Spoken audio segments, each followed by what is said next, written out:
Hello बच्चों, चलो अपन start करते हैं हमारे फ्लूइड मैकेनिक्स को। आज एफएम मैं बताता हूँ बच्चों, फ्लूइड का मतलब है क्या एक्चुअली में, कि जिसमें बहने का गुण हो, प्रॉपर्टी टू फ्लो, जिसमें बहने का गुण पाया जाए या प्रॉपर्टी कैसी हो, बहने की हो, फ्लो की प्रॉपर्टी हो, फ्लोइंग नेचर हो, वो मटेरियल फ्लूइड के अंदर आते हैं। जिसमें हमारे पास प्रॉपर्टीज जैसे आपको पता है कि तो एक तो है सॉलिड, एक है गैस और एक है क्या बच्चों, लिक्विड, है ना। तो ये तीन मटेरियल की जो प्रॉपर्टी है, solid gas state of matter है, इसमें से सॉलिड जो है वो फ्लूइड के अंदर नहीं आता, केवल गैस और लिक्विड आता है, क्योंकि दोनों बहने का गुण रखते हैं। तो हम गैस और लिक्विड की बात इसमें करेंगे। ये हाइड्रो का मतलब ही क्या है बच्चों, लिक्विड को बता रहा है। हाइड्रो मतलब लिक्विड, स्टैटिक मतलब स्टैटिक नेचर होते हुए भी लिक्विड के अंदर कितने प्रकार के पैरामीटर्स हो सकते हैं, कैसा फोर्स वो फील करवाता है, कैसा उसके अंदर नेचर रहता है, क्या एनर्जी वो रिलीज करता है, ये सारी बातें अपन इसमें करेंगे। कुछ पैरामीटर्स है जिसके अपन चर्चा करने वाले हैं। Density, specific weight, specific density, gravity, pressure, compressibility, viscosity, surface tension and capillarity. इसमें से 5 टॉपिक ही है जो ज़्यादा इंपॉर्टेंट है। डेंसिटी के बाद है प्रेशर, विस्कोसिटी, सरफेस टेंशन और है कैपिलरिटी, जिन पर एक्चुअली में क्वेश्चंस बनते हैं बच्चों ना। और बाकी जो है वो छोटे छोटे क्वेश्चंस के लिए है, हमारे पास फॉर्मूला बेस्ड क्वेश्चन बनेंगे जो कि डायरेक्ट अपन इसमें आंसर निकाल सकते हैं। समझ रहे हो बच्चों। तो ये चीज़ें अपन इसमें डिस्कस करने वाले हैं और यहाँ पर अपन इसको बात कंप्लीट करेंगे, ठीक है ना बच्चों। नेक्स्ट इसमें से मैं आपको फिर बता देता हूँ, अगर आप सेल्फ स्टडी करते हैं या आप खुद से भी प्रिपरेशन करते हैं तो इसमें density, pressure, viscosity, surface tension और कैपिलरिटीज, ये ही ऐसे फ्लूइड डायनेमिक्स या फ्लूइड मैकेनिक्स के जो टॉपिक है, इन्हीं में से क्वेश्चन बनते ज़्यादा। तो आप वेटेज जो है ना इन पे प्रैक्टिस का ज़्यादा रखना, जो कि बहुत ही ज़्यादा इंपॉर्टेंट है, ठीक है ना बच्चों। तो आगे चलते हैं, सबसे पहले बात करते हैं बच्चों डेंसिटी की। तो डेंसिटी बच्चों हमारे पास सीधी सी बात है, किसको बताता है, मास पर यूनिट वॉल्यूम को बताता है। किसको बताता है बच्चों, mass per unit volume. What is the mean by mass per unit volume. तो मान लेते हैं कि हमारे पास एक कंटेनर है, 2 कंटेनर बनाता हूँ बच्चों तुम्हारे सामने में, एक कंटेनर ये रहा, एक कंटेनर ये रहा, ठीक है ना बच्चों। तो मास पर यूनिट वॉल्यूम के लिए सिंपल सा मान लें मटेरियल हमारे पास मौजूद है। यहाँ पर मैं ये देखो बच्चों, मैंने इसके अंदर मटेरियल फिक्स कर दिया है, ठीक है, और एक इसके अंदर फिक्स कर दिया बच्चों मटेरियल, ठीक है। अब दोनों में आपने देखा कि दोनों का जो वॉल्यूम है V है, इसका भी वॉल्यूम क्या है बच्चों, V है। तो कोई टेंशन वाली बात है नहीं, बिल्कुल सही है। अब इसके अंदर मास कितना पड़ा है, इसका मास होगा m1 और इसका मास कितना होगा बेटा, m2 मान लिया। तो तुमने नोटिस करा बच्चों कि यहाँ पर नंबर ऑफ पार्टिकल ज़्यादा, इसका मतलब मास ज़्यादा हो गया पूरे पार्टिकल का, सही है ना। यहाँ पर नंबर ऑफ पार्टिकल कम है तो मास कम हो गया। तो अपन ऐसा बोल सकते हैं कि m1 जो है बड़ा है m2 से। तो डेंसिटी जो होगी ना ρ1, वो किस पर डिपेंड करती है बच्चों, m1/v, सही है। और ρ2 जो होगा वो m2/v हो जाएगा। और अगर मैं बात करूँ, अगर m1 जब बड़ा है m2 से, तो बताओ क्या ρ1 भी ρ2 से बड़ा हो जाएगा कि, बिल्कुल सही है। यहाँ से देख लो ना बच्चों, ये ρv1 ρv2 यहाँ पर रख देना, v से v कैंसिल कर देना, तो ρ1 ρ2 से बराबर हो गया। तो यहाँ से पता चल रहा है कि डेंसिटी एक्चुअल में है क्या, कि डेंसिटी मतलब किसी एक कांस्टेंट वॉल्यूम कंटेनर के अंदर अगर हम पार्टिकल को डालते हैं तो पार्टिकल उस वॉल्यूम में कितना स्पेस को ले रहा है और स्पेस के अंदर उसका मास कितना मौजूद है, ये डेंसिटी को बताता है। और इसी को तुम हिंदी में सिंपल वर्ड से याद रखोगे बच्चों, गाढ़ापन। किससे बच्चों, गाढ़ापन, कि भैया कितना गाढ़ापन ये हमारे पास शो करता है। बोलो हाँ, समझ में आया नहीं आया बच्चों, जल्दी से बोलो। तो गाढ़ेपन से याद रखोगे तुम। अब जैसे मान लो कि हमारे पास ये कलर मैंने इसके अंदर फिक्स कर दिया, ठीक है ना बेटा, ये मैंने इसके अंदर कलर डाल दिया, ठीक है ना भैया। और इसी प्रकार मैं यहाँ पर एक अलग से कलर लेता हूँ, ठीक है, ये कलर यहाँ डाल दिया मैंने। अब तुम्हें दिख रहा होगा बच्चों स्क्रीन पे कि ये कलर जो है, मान लो हमें लाइट कलर को रिप्रेजेंट कर रहा है। ये वाला कलर जो है लाइट कलर, मतलब ये लाइट मटेरियल है सारा, और ये क्या है बच्चों, हार्ड मटेरियल है। तो डेंसिटी इसकी ज़्यादा होगी ना कि इसकी ज़्यादा होगी, डायग्राम से पता चल रहा है बिल्कुल। एक चीज़ और अपन ऐसा भी बोल सकते हैं कि डेंसिटी को रिप्रेजेंट करने के लिए हमें एक कंपेयर नाम की चीज़ पता होनी चाहिए, कि हमें कंपेयर करना पड़ेगा कि किसकी डेंसिटी ज़्यादा है, किसी की कम है। जैसे मैं बात करूँ शहद की, शहद जो है डेंसर है, क्यों है, क्योंकि उसको कंपेयर किया गया वाटर से। वाटर जो है वो शहद से थोड़ा हल्का दिखता है, आसानी से फ्लू कर सकता है, मैं हाथ में वाटर को ले नहीं सकता, ये बह जाएगा ऐसे नीचे से। और यहीं पर मैं बात करूँ शहद की बच्चों, तो हनी जो है वो क्या है बच्चों, अगर मैं यहाँ हनी डोलता हूँ तो वो धीरे धीरे नीचे गिरेगा। इसका मतलब क्या हो गया कि उसकी डेंसिटी ज़्यादा हो गई है। इसी प्रकार वाटर के अंदर अब मान लो नमक डाल दिया अपन ने या शक्कर डाल दिया, तो नमक डाल दें और शक्कर डाल दें तो दोनों में से डेंसिटी किसकी ज़्यादा होगी बच्चों? शक्कर की ज़्यादा होगी। वो चाशनी बन जाता है ना गाढ़ा गाढ़ा, जबकि नमक तो क्या डिजोल्व हो गया उसके अंदर, तो वो डेंसिटी इतना ज़्यादा बढ़ाएगा नहीं। तो डेंसिटी को इस तरीके से पढ़ सकते हैं अपन गाढ़ेपन से। मास पर यूनिट वॉल्यूम की, उसी वॉल्यूम के अंदर कितना मास हम उसके अंदर ऐड कर रहे हैं, ये मास पर यूनिट वॉल्यूम डेंसिटी को बताता है। ये इसकी यूनिट होगी किलोग्राम पर मीटर क्यूब और ग्राम सीसी।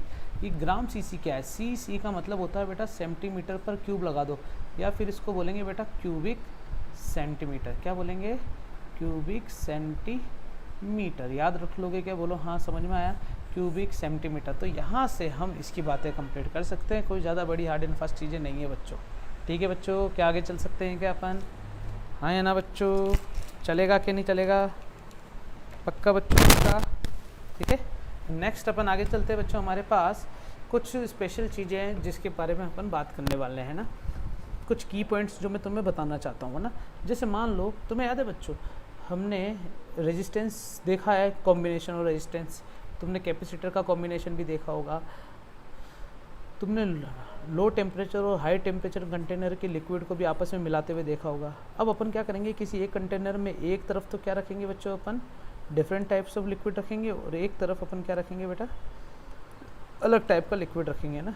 इसको थोड़ा सा कर देता हूँ मैं सही, ये देख लो ना, कौन सा कलर? ये वाला कलर लेता हूँ। ये देखो बच्चों, अलग अलग टाइप के लिक्विड अपन ने इसके अंदर डाल दिए। तो बच्चों हम ऐसा बोल सकते हैं कि इनको मिक्स करने के बाद ये हमें कैसा सिस्टम मिलेगा। तो बच्चों तुम थोड़ा सा दिमाग लगाओगे तो बिल्कुल हमें कुछ इस टाइप का मिलेगा अगर इन दोनों को मिक्स कर देते हैं। तो मिक्स करने के बाद कैसा इनकी डेंसिटी में मिक्सिंग ऑफ डेंसिटी कैसी रहेगी, मतलब डेंसिटी मिक्सिंग करने के बाद क्या मिलने वाली है, वॉल्यूम क्या मिलने वाला है, मास क्या मिलने वाला है, इनकी बातें अपन करेंगे। तो एक्चुअली में ये combination of different types of fluid की बात हो रही है, ठीक है ना, कि डिफरेंट टाइप्स ऑफ फ्लूइड के कॉम्बिनेशन को हम कैसे डील कर सकते हैं। तो जैसे मान लो कि हम बात करते हैं किसी solid body volume and the density will be same as that of the consequent substance of the equal mass. अगर इक्वल मास का कॉन्सिक्वेंट सब्सटेंस को अगर मिला दिया जाए तो वहाँ पर देखो बच्चों, सॉलिड बॉडी की जो वॉल्यूम होगी, मतलब वॉल्यूम जो सॉलिड बॉडी का होने वाला है वो इक्वल होगा सब्सटेंस को मिलाने के बाद भी, मतलब there is no change in volume. इसी प्रकार मास ऑफ बॉडी में भी कोई चेंज नहीं आएगा, सब्सटेंस मिला दो तब भी कोई चेंज नहीं आएगा। इसी प्रकार डेंसिटी में भी body of density, density of body और डेंसिटी ऑफ सब्सटेंस, इसमें भी कोई चेंज नहीं आने वाला है, क्योंकि सब्सिक्वेंट अपन ने मटेरियल इसके अंदर यूज़ किया है। ठीक है ना बच्चों? चलेगा बच्चों, आगे चल सकते हैं अपन। ठीक है, वेरी गुड। नेक्स्ट बच्चों अपन बात किसकी करने वाले हैं, अगर ऐसा ना हो और अपन ने जो कंटेनर लिया था, ये बच्चों पहले वाली जो बात करी ना मैंने, ये पहले वाली जो बात, इसको मिटा देता हूँ। मान लेते हैं कि पहला हमारे पास कंटेनर ऐसा था और सेकंड वाला कंटेनर मैंने यहाँ रख दिया नीचे ना, और इसको छोटा करके इसके अंदर डाल देते बच्चों पर, है ना, अंदर डाल दिया और इस पर मान लेते कि अपन ने भर देता हूँ इसको मैं पूरा। ठीक है, ये मैंने इसको पूरा भर दिया और अंदर से होलो, और ये तो पूरा क्या बच्चों, पूरा भरा हुआ है। ठीक है ना, इस वाले केस में और उस वाले केस में थोड़ा सा गौर फरमाओ बच्चों अच्छे से। इस वाले केस की अगर मैं बात करूँ तो ये तो फर्स्ट वाले केस के लिए हो गया बच्चों, इसके लिए। लेकिन सेकंड वाला जो केस है ना, कि अगर मैं होलो बॉडी लेता हूँ और बॉडी विद एयर गैप, अगर मैं इसके अंदर क्या ले लूँ बेटा, एयर गैप ले लेता हूँ, तो तुम्हें पता चल रहा है बच्चों कि जो इसका मास रहेगा वो तो क्या रहेगा बेटा, सेम रहेगा। यहाँ पर मास ऑफ बॉडी और सब्सटेंस सेम रहेगा, लेकिन वॉल्यूम की अगर अपन बात करें तो सब्सटेंस जो है वो बाहर भरा हुआ है, अंदर सब्सटेंस नहीं है। तो हमें ऐसा बोल सकते हैं कि सब्सटेंस का जो वॉल्यूम है वो कम है, किससे बच्चों, सब्सटेंस वॉल्यूम ऑफ जो पूरे सिस्टम है, पूरा सिस्टम तो यही हो गया, और सब्सटेंस मतलब केवल इसकी बात हो रही है। तो इन दोनों के बीच में रिलेशन क्या बन जाएगा बच्चों, लेस देन ग्रेटर देन का बन जाएगा। मतलब वॉल्यूम पूरे सिस्टम का तो ज़्यादा, लेकिन एयर गैप की वजह से सब्सटेंस का मटेरियल कम हो गया, जैसे वॉल्यूम भी कम हो गया। समझ में आया? मास में कोई चेंज नहीं आएगा बच्चों, ध्यान रख लेना। इसी प्रकार डेंसिटी भी आप देख सकते हो, हमें पता है कि भैया मास पर वॉल्यूम बराबर डेंसिटी होता है, इसका मतलब density inversely proportional to volume होता है। तो डेंसिटी ऑफ बॉडी क्या कम हो जाएगा क्या सब्सटेंस के, बोलो हाँ, बिल्कुल बच्चों समझ में आ गया होगा। वॉल्यूम ज़्यादा है तो डेंसिटी कम है, डेंसिटी कम है तो वॉल्यूम ज़्यादा है, ये वाइस वर्सा अपन इसको समझ सकते हैं, कोई ज़्यादा हार्ड एंड फास्ट नहीं है। अब अपन किसकी बात करेंगे जल्दी से बताओ बच्चों। अब मैं बात करने वाला हूँ किसकी, कि अगर हमने एक कंटेनर लिया है ऐसा, ठीक है ना भैया, और इसी कंटेनर के अंदर मैंने बाउंड्री बना देता हूँ बच्चे। ठीक है, इसी कंटेनर में क्या बना दिया बच्चे, मैंने बाउंड्री बना दिया। कोई बड़ी बात तो नहीं है ना, बिल्कुल सही है। इसमें मैंने एक लिक्विड तो ये डाला, ठीक है भैया, पर्पल कलर का, और एक लिक्विड मैंने डाला है बच्चों कौन सा वाला, येलो कलर का डाल देता हूँ ना, चलो छोड़ो, एक तो येलो कलर डाला और एक मैंने डाला बच्चों कौन सा, प्योर रेड कलर का, है ना। दो लिक्विड को एक साथ डाला, दोनों लिक्विड को एक साथ डाला, जिसमें इसका मास मान लेते हैं m1 है और इसका मास कितना बच्चों m2। ये हमारे पास ये दोनों का मिक्सिंग करेंगे तो m1 प्लस m2 हो जाएगा। और अगर मैं बात करूँ कि इसका डेंसिटी जो है वो ρ1 डेंसिटी थी और इसकी डेंसिटी कितनी बच्चों ρ2 है, तो रो मिक्स करने के बाद मास मिक्स और वॉल्यूम मिक्स का डिवाइड करना पड़ेगा। मतलब वॉल्यूम मिक्स करेंगे तो v1 प्लस v2 होगा, और v1 की वैल्यू निकालने के लिए फॉर्मूला यहीं से आएगा ना बच्चे, v बराबर मास अपॉन रो हो जाएगा। तो बताओ यहाँ से v1 की वैल्यू निकालेंगे तो मास m1 और नीचे ρ1 आएगा, क्या बिल्कुल सही है। v2 की बात करेंगे तो m2 अपॉन ρ2 आएगा, जिससे हमारे पास एक नया सिस्टम बनने वाला बच्चों। कुछ ऐसा सिस्टम बनेगा नहीं बनेगा, बिल्कुल बनेगा। और तुम्हें पता है ना बच्चों, येलो और रेड को मिलाते हैं तो कौन सा कलर मिलता है हमारे पास बच्चों, क्या कुछ इस तरीके का कलर मिलेगा नहीं मिलेगा, बोलो हाँ, या प्योर ऑरेंज कलर मिलेगा। मैं काम करता हूँ इसको ऑरेंज कलर डाल देता हूँ, ठीक है ना बच्चों। तो हमारे पास इस तरीके से ये मिक्सिंग करने के बाद मिला, तो मिक्सिंग करने के बाद जो डेंसिटी हमें मिलेगी वो कैसे मिलने वाली बच्चों, ये रही इस तरीके से। मिक्सिंग करने के बाद डेंसिटी हमें कुछ इस तरीके से मिलने वाली है। दो लिक्विड को एक साथ मिला दिया ना, जिसका मास अलग अलग है, डेंसिटी अलग अलग है। क्या तुम्हें समझ में आया? क्या बिल्कुल सही है। इसी प्रकार अगर अपन ऐसा नहीं लेते, ये दो लिक्विड ले लिया अपन ने, दोनों लिक्विड ले लिया, इस बार इनका मास तो अलग अलग है, बिल्कुल सही, सॉरी मास अलग अलग नहीं, इस बार अपन को ये दे रखा है, ये मिटा देता हूँ मैं, इस बार अपन को दिया हुआ है कि इसका वॉल्यूम v1 है, इसका वॉल्यूम v2 है। तो मुझे क्या निकालना बच्चों, वही डेंसिटी का रिलेशनशिप निकालना था। यहाँ से देखो बच्चों, रो मिक्स निकालना है तो rho mix m mix by v mix निकलेगा।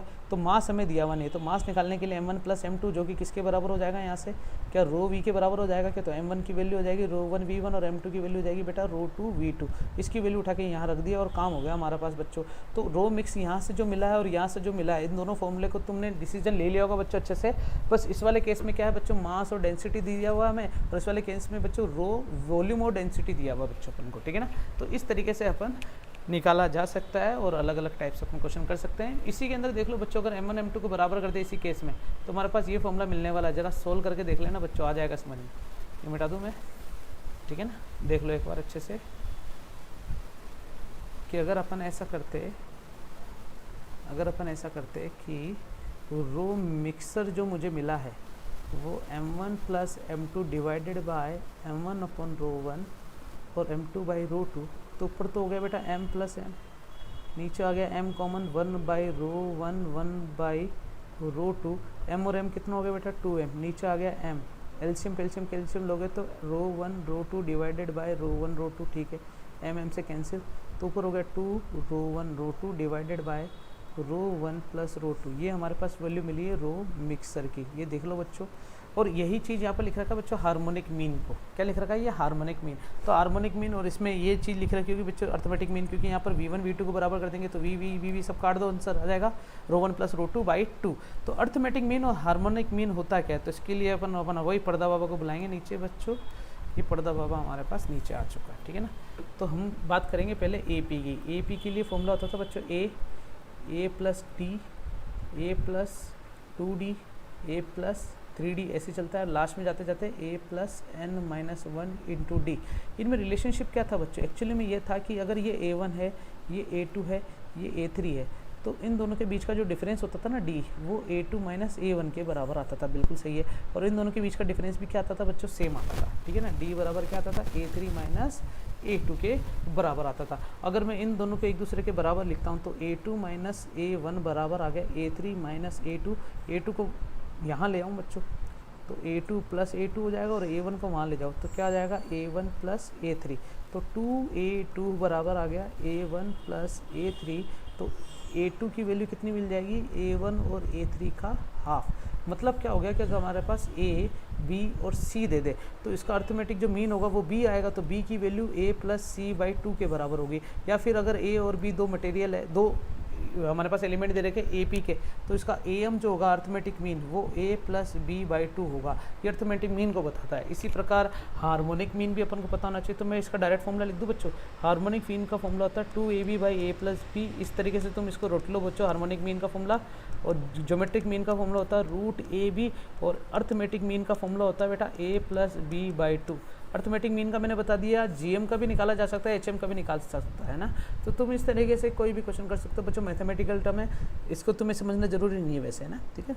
बस हमें पता होना चाहिए कि हार्मोनिक मीन क्या होता है, अर्थमेटिक मीन क्या होता है। देखो एपी सीरीज पता थी, जीपी सीरीज तुम्हें पता है जीपी क्या होता है। जीपी मतलब जैसे मैंने लिखा 2 2 2 जा 4, 2 4 जा 8, 8 2 जा 16 इस तरीके से चल रहा है, मतलब 2 की पावर 1 है, 2 की पावर 2 है, 2 की पावर 3 है, 2 की पावर 4, ये GP है बच्चों।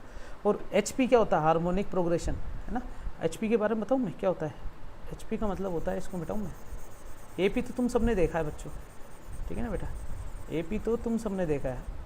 जैसे मान लो हमारे पास एक AP है जिसमें ये है, तो HP जो होता है ना वो AP का रेसिप्रोकल होता है बच्चों, इस तरीके से होता है वो, इसलिए हार्मोनिक सीरीज कहते हैं इसे अपन, क्या कहते हैं, जस्ट उल्टा है AP का। तो तुम तो हार्मोनिक HM से याद रखना इसको, HM से, जिसका फॉर्मूला है 2AB divided by A plus B। ज़्यादा कोई हार्ड एंड फास्ट नहीं बच्चों, इसको मैंने मिटा दिया। आगे चल सकते हैं बच्चों अपन। फिर बात करते हैं नए नए टॉपिक की, जो कि मैंने बताया था जो सिंपल फार्मूला बेस पर है। वेट डेंसिटी और स्पेसिफिक वेट होता क्या है? स्पेसिफिक वेट को रिप्रेजेंट करते हैं बच्चों ओमेगा से। एक्चुअली में जो तुम्हारा एक्चुअल वेट होता है, उस एक्चुअल वेट में अगर वॉल्यूम का डिवाइड करते हैं कि पर यूनिट वॉल्यूम में तुम्हारा वेट कितना, मतलब mg डिवाइडेड बाई वॉल्यूम, और मास अपन वॉल्यूम क्या, तो रो इंटू जी, ठीक है ना, डेंसिटी होता है ना, तो रो जी जो है स्पेसिफिक वेट को बताता है। अगर हमारे से क्वेश्चन पूछे कि स्पेसिफिक वेट ऑफ सिंपल किसी भी लिक्विड का बताओ, वाटर की बात करेंगे तो रो ऑफ लिक्विड, या फिर बात करें अपन किसकी बच्चों, वाटर की, तो ये 10 की पावर 3 किलोग्राम पर मीटर क्यूब होता है, ये याद रखना बच्चों ना। ये बेसिक चीज़ें जो मैंने तुम्हें बता दी, तो 10 की पावर 3 को 9.81 से मल्टीप्लाई कर देना, तुम्हारा आंसर आ गया स्पेसिफिक वेट, ओमेगा की वैल्यू मिल चुकी है, ठीक है ना बच्चों, इस तरीके से कर लेना। और अगर specific weight of pure water की बात करता हूँ, 4 डिग्री सेंटीग्रेड पर प्योर वाटर की जो डेंसिटी होती है लगभग किसके बराबर हो जाती है बच्चों, 1 के बराबर हो जाती है। तो रो की वैल्यू यहाँ अगर मैं 1 रख देता हूँ तो ओमेगा बराबर क्या आ जाएगा, 9.81 into 10 to the power 3, sorry 4 degree centigrade 10 की पावर 3 ही होता है। ये मैंने वैल्यू यहाँ पर लिख रखी थी, ये 4 डिग्री सेंटीग्रेड पर वैल्यू है ना, क्योंकि यहाँ पर किलो न्यूटन मौजूद है ना, तो 10 की पावर 3 को क्या लिख सकते हैं बच्चों, किलो, और इस तरीके से अपन न्यूटन पर मीटर क्यूब हम वैल्यू निकाल सकते हैं, ठीक है ना बच्चों। आगे चल सकते हैं। अच्छा, न्यूटन क्यों आया बच्चों, स्पेसिफिक वेट है, डेंसिटी नहीं है, डेंसिटी होता तो किलोग्राम आता, चलेगा बच्चों। आगे चल सकते हैं अपन। तो 4 डिग्री सेंटीग्रेड पर अगर हमसे बात है, 4 डिग्री सेंटीग्रेड पर वाटर की जो डेंसिटी वो कितनी होती है, तो 10 की पावर 3 इंटू किलोग्राम पर मीटर क्यूब। ये फॉर्मूला तुम याद रखोगे कि बिल्कुल सही है।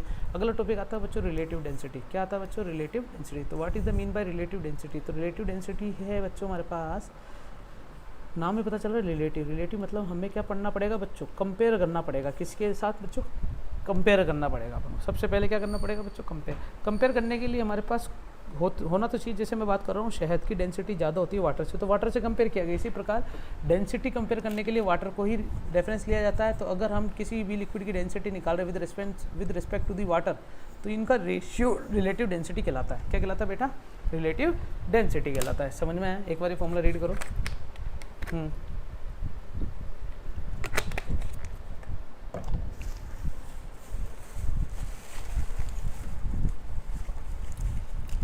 रीड करके देखो बच्चों ये वाला फॉर्मूला एक बार। मेरे लिए नाश्ता आया बढ़िया, कोई करना चाहेगा? मुझे नहीं लगता मैं तुम्हें खिलाऊंगा।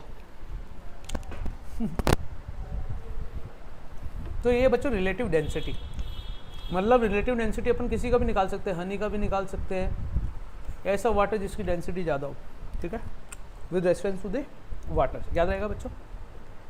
फिर आता बच्चों स्पेसिफिक ग्रेविटी। स्पेसिफिक ग्रेविटी होता क्या है, फॉर्मूला पढ़ो एक बार अच्छे से पढ़ो।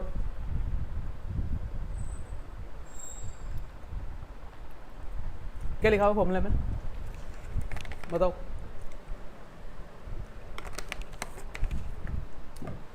स्पेसिफिक ग्रेविटी का मतलब ये होता है, देखो ग्रेविटी तो अलग चीज़ होगी, स्पेसिफिक ग्रेविटी मतलब स्पेसिफिक वेट से रिलेट करना अपन को ना, मतलब किसी भी लिक्विड का specific weight with respect to the water, ये स्पेसिफिक ग्रेविटी को बताता है। ये भी रेशियो है तो मतलब यूनिटलेस या डायमेंशनलेस होगा। जैसे पहले वाला रिलेटिव डेंसिटी है, नाम में रिलेटिव है, रिलेटिव वर्ड वाले जो भी आते हैं वो रेशियो से होते हैं बच्चों, याद रखना। और जो हमेशा यूनिटलेस होते हैं, क्या होते हैं बेटा, यूनिटलेस, या फिर इससे अपन क्या बोल सकते हैं बेटा, ये डायमेंशनलेस क्वांटिटी होती है बच्चों। क्या होती है, डायमेंशनलेस क्वांटिटी। स्पेसिफिक ग्रेविटी का फॉर्मूला आपको दिखा है, specific weight of liquid. Specific weight का फॉर्मूला था रो जी, दिख रहा है ना बच्चों, तो ये रो जी को उठा के यहाँ लिखूँ तो रो एल और g L divided by rho of water और जी ऑफ वाटर। तो जी तो कांस्टेंट है बच्चों, चेंज नहीं होगा, तो रो एल आ गया और रो वाटर आ गया। ये देखो फॉर्मूला, रो एल और रो वाटर, ये रो एल और रो वाटर यहीं से आ गया बच्चों। डेंसिटी ऑफ लिक्विड और डेंसिटी ऑफ वाटर यहीं पे लिखा हुआ था ना, तो क्या रिलेटिव डेंसिटी के बराबर आ गया लगभग। तो अपन जब न्यूमेरिकल करेंगे ना, तो वहाँ अगर हमसे पूछा जाए वहाँ अगर हमसे ये पूछा जाए कि भैया रिलेटिव डेंसिटी, अगर मैंने बोला 2 दे दिया तो स्पेसिफिक ग्रेविटी क्या होगा, तो उसका भी आंसर 2 आएगा। तो रिलेटिव डेंसिटी और स्पेसिफिक ग्रेविटी दोनों की वैल्यू सेम होती है, बस फॉर्मूला अलग अलग होता है, जो कि मैंने तुम्हें समझा दिया। बच्चों समझ में आया नहीं आया, जल्दी से बोलो। नेक्स्ट आता बच्चों प्रेशर। प्रेशर की बात करते हैं। मैं बता देता हूँ बच्चों, स्पीड में चल रहा हूँ तो तुम वीडियो पॉज करके उसको अच्छे से रीड करके आसानी से सारी चीज़ें समझ सकते हो। बात करते हैं बच्चों किसकी, प्रेशर की। तो what is the mean by pressure. Pressure बच्चों फोर्स पर यूनिट एरिया होता है। क्या होता है, फोर्स पर यूनिट एरिया। ये याद रखना बच्चों formula, force per unit area. मुझे फोर्स पर यूनिट एरिया इस तरीके से फॉर्मूला याद रखना, जिसमें P इज इक्वल टू होता है बच्चों F/A। यूनिट है बच्चों न्यूटन पर मीटर स्क्वायर। पास्कल ने दिया था तो इससे पास्कल से भी रिप्रेजेंट करते हैं, जो कि MKS यूनिट है या SI यूनिट से रिप्रेजेंट करते हैं। 1 पास्कल में 1 न्यूटन पर मीटर स्क्वायर होता है। डायमेंशन इसकी ये होती है, निकाल सकते हैं यार आसानी से प्रेशर की डायमेंशन। M1 L1 T-2, ये तो है फोर्स की, नीचे L2 हो गया, L माइनस कर देंगे तो M1 L-1 T-2, ये हमारे पास डायमेंशन मिल चुकी है। प्रैक्टिकल यूनिट जो है ना एटमॉस्फेरिक प्रेशर की, वो ATM से रिप्रेजेंट करते हैं बच्चों। किससे, ATM से। कभी कभी इसको बार से रिप्रेजेंट करते हैं प्रेशर की यूनिट। और एक है बच्चों टॉर। टॉर पता है क्यों बोलते हैं, क्योंकि टॉर जो है, हमें बताऊं बच्चों, barometer is use to measure the atmospheric pressure which was discovered by Torricelli. तो टॉरिसेली ने डिस्कवर करा था, जो कि साइंटिस्ट का नाम है, इसलिए इसके टॉर से रिप्रेजेंट करते हैं। किससे करते हैं बच्चों, टॉर से। एक चीज़ मैंने तुम्हें पहले भी बताई थी कि इसको TORR ऐसे नहीं लिखेंगे, टॉर ही लिखेंगे, चाहे वो साइंटिस्ट हो चाहे ना हो, स्मॉल लेटर्स में ही लिया जाएगा। और केवल टॉर लिखते हैं तो कैपिटल T लिख देना, तुम्हारी इच्छा है, लेकिन टॉर से रिप्रेजेंट करेंगे अपन इसको। ठीक है ना बच्चों, चल सकते हैं अपन आगे। ये देखो बच्चों कुछ डायमेंशन लिख रहे हैं कि 1 एटमॉस्फेरिक प्रेशर में कितनी वैल्यू होती है ना, देख लेना एक बार अच्छे से। 1 एटमॉस्फेरिक प्रेशर की वैल्यू कितनी होती है। ये इंटू का सिंबल है बच्चों, थोड़ा मिसप्रिंट रहता है। 1 ATM एटमॉस्फेरिक प्रेशर, ये P नोट बोल दो बच्चों। Atmospheric pressure 1.013 into 10⁵ pascal. Pascal मतलब न्यूटन पर मीटर स्क्वायर। इसमें कितने टॉरिसेली होते हैं, ये होता है, और कितने बार के बराबर होता है, ये 1.013 बार के बराबर होता है। इससे एक चीज़ पता चल गई बच्चों, ये इसके बराबर करता हूँ तो 10⁵ पास्कल मतलब 1 बार के बराबर होता है। ओहो, 10⁵ पास्कल 1 बार के बराबर होता है। ये याद रखोगे नहीं रखोगे बच्चों, ठीक है।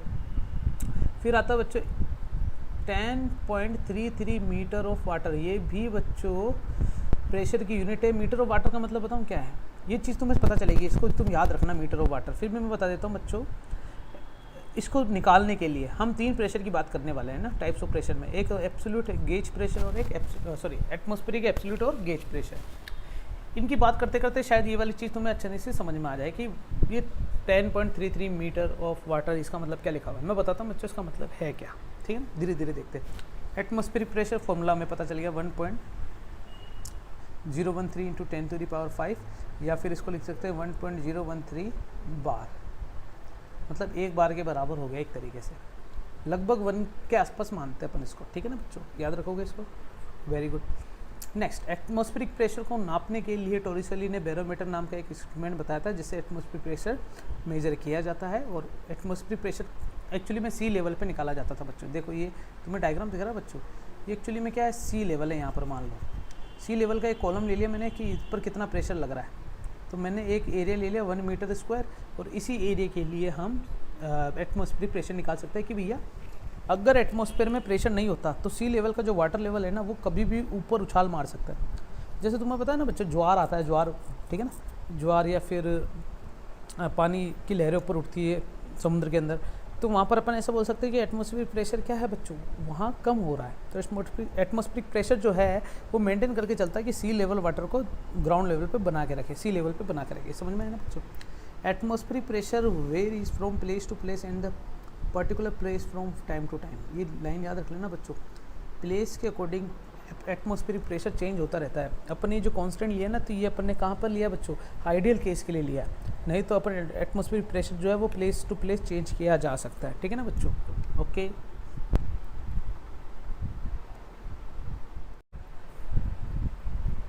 ठीक है बच्चों, कंटिन्यू करें अपन, ठीक है ना आगे।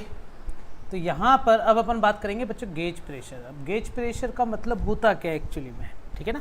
गेज प्रेशर को समझने के लिए यहाँ पर देखो बच्चों, एक इक्विपमेंट तुम्हें स्क्रीन पे दिख रहा होगा बच्चों, ठीक है ना।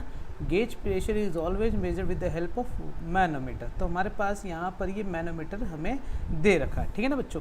तो गेज प्रेशर एक्चुअली में हाइट पे डिपेंड करता है। किस पर बेटा? हाइट पर, कि तुम्हारी हाइट कितनी है। एक्चुअली में ज़रा सोचो कि h हाइट हमें गिवन है, इस h हाइट पर कितना लिक्विड मौजूद है, उसका कोई ना कोई मास होगा ही होगा, बिल्कुल सही है। अगर उसका कोई ना कोई मास है तो उसका कोई ना कोई वेट होगा ही होगा, बिल्कुल सही है।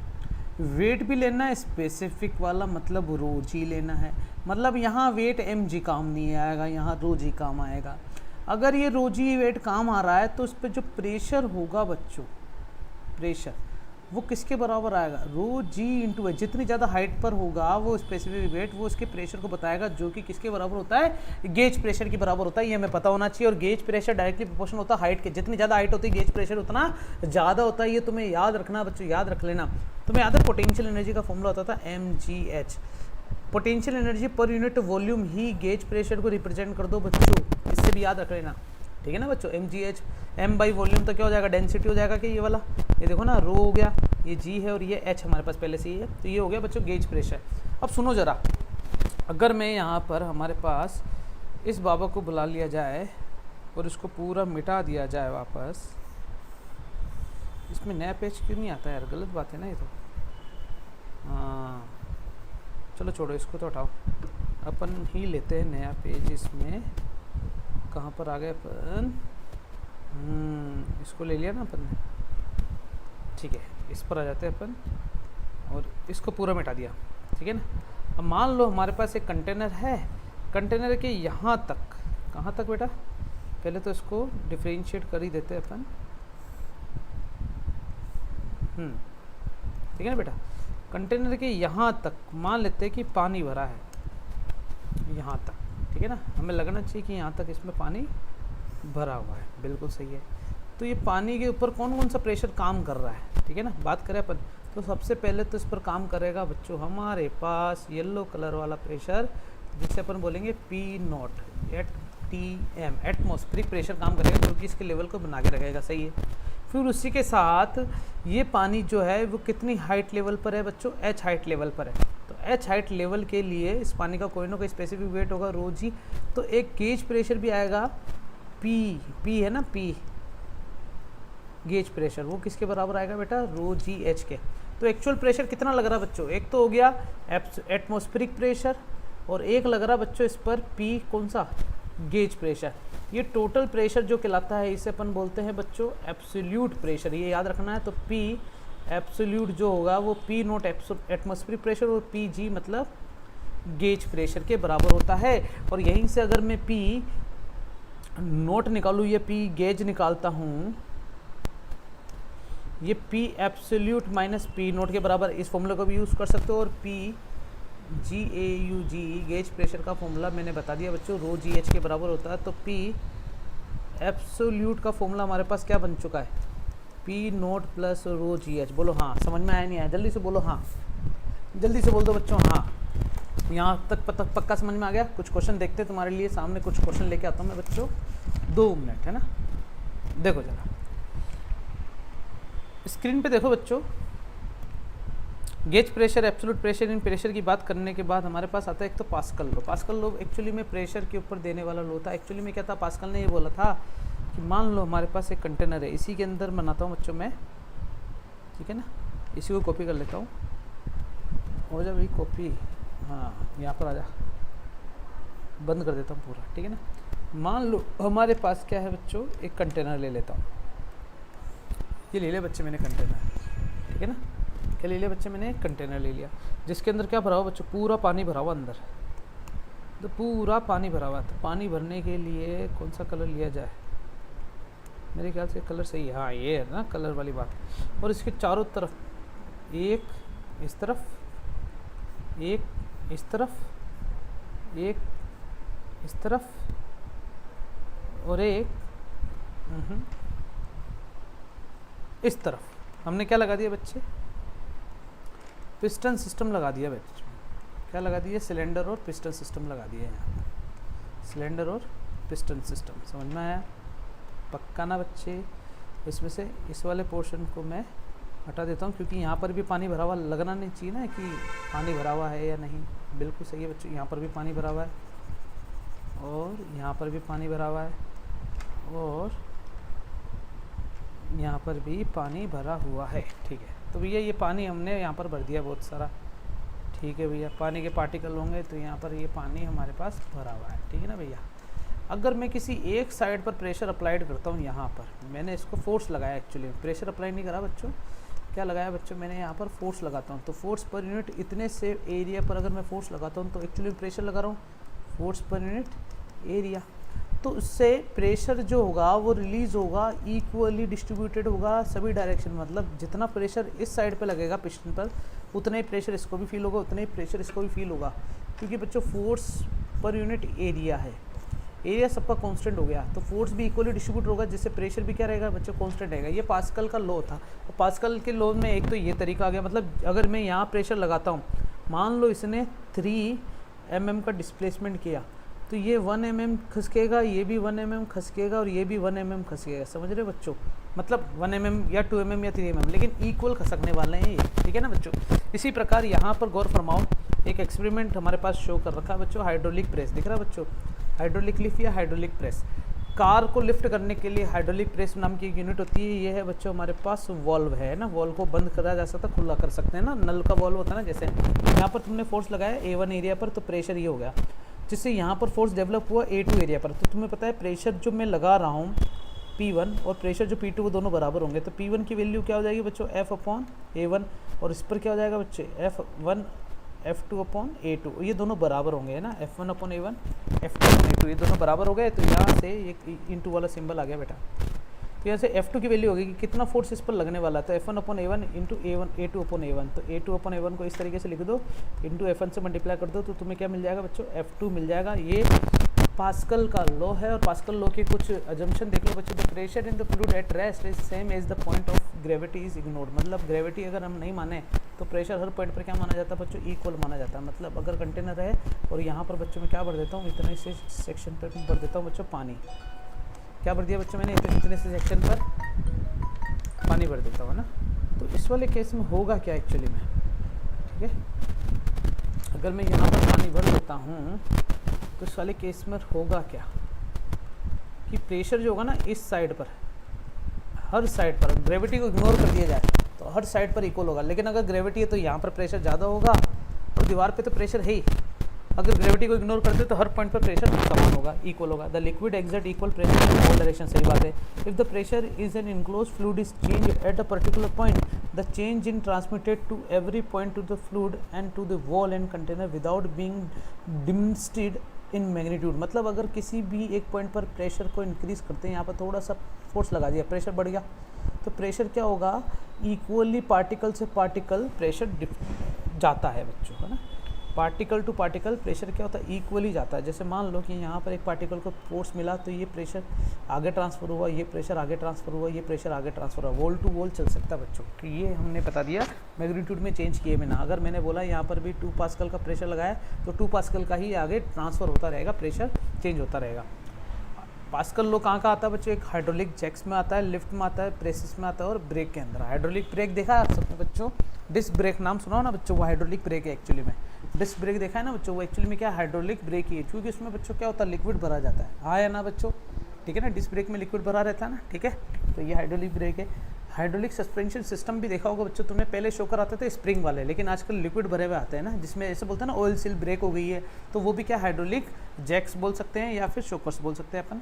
आगे चलते हैं बच्चों, बायोन्सी या आर्किमिडीज प्रिंसिपल। बायोन्सी क्या होता है, बायोन्सी नाम में पता चल रहा है बच्चों, बायोन्सी पानी में जैसे कूदते हो तुम, तो एक फोर्स ऐसा होता है जो पानी में कूदने के बाद तुम्हें ऊपर धकेलता है, तो वो नेचर बायोन्सी कहलाता है। मतलब if the body is partially और wholly immersed in the fluid, अगर तुम किसी सिस्टम को, जैसे ये है सिस्टम, ये बॉडी है हमारे पास, दिख रहा नहीं दिख रहा आपको, अच्छे से देख लो एक बार, ठीक है ना। ये पानी से भरी हुई बॉडी मैंने यहाँ पर रख दी, ठीक है ना भैया।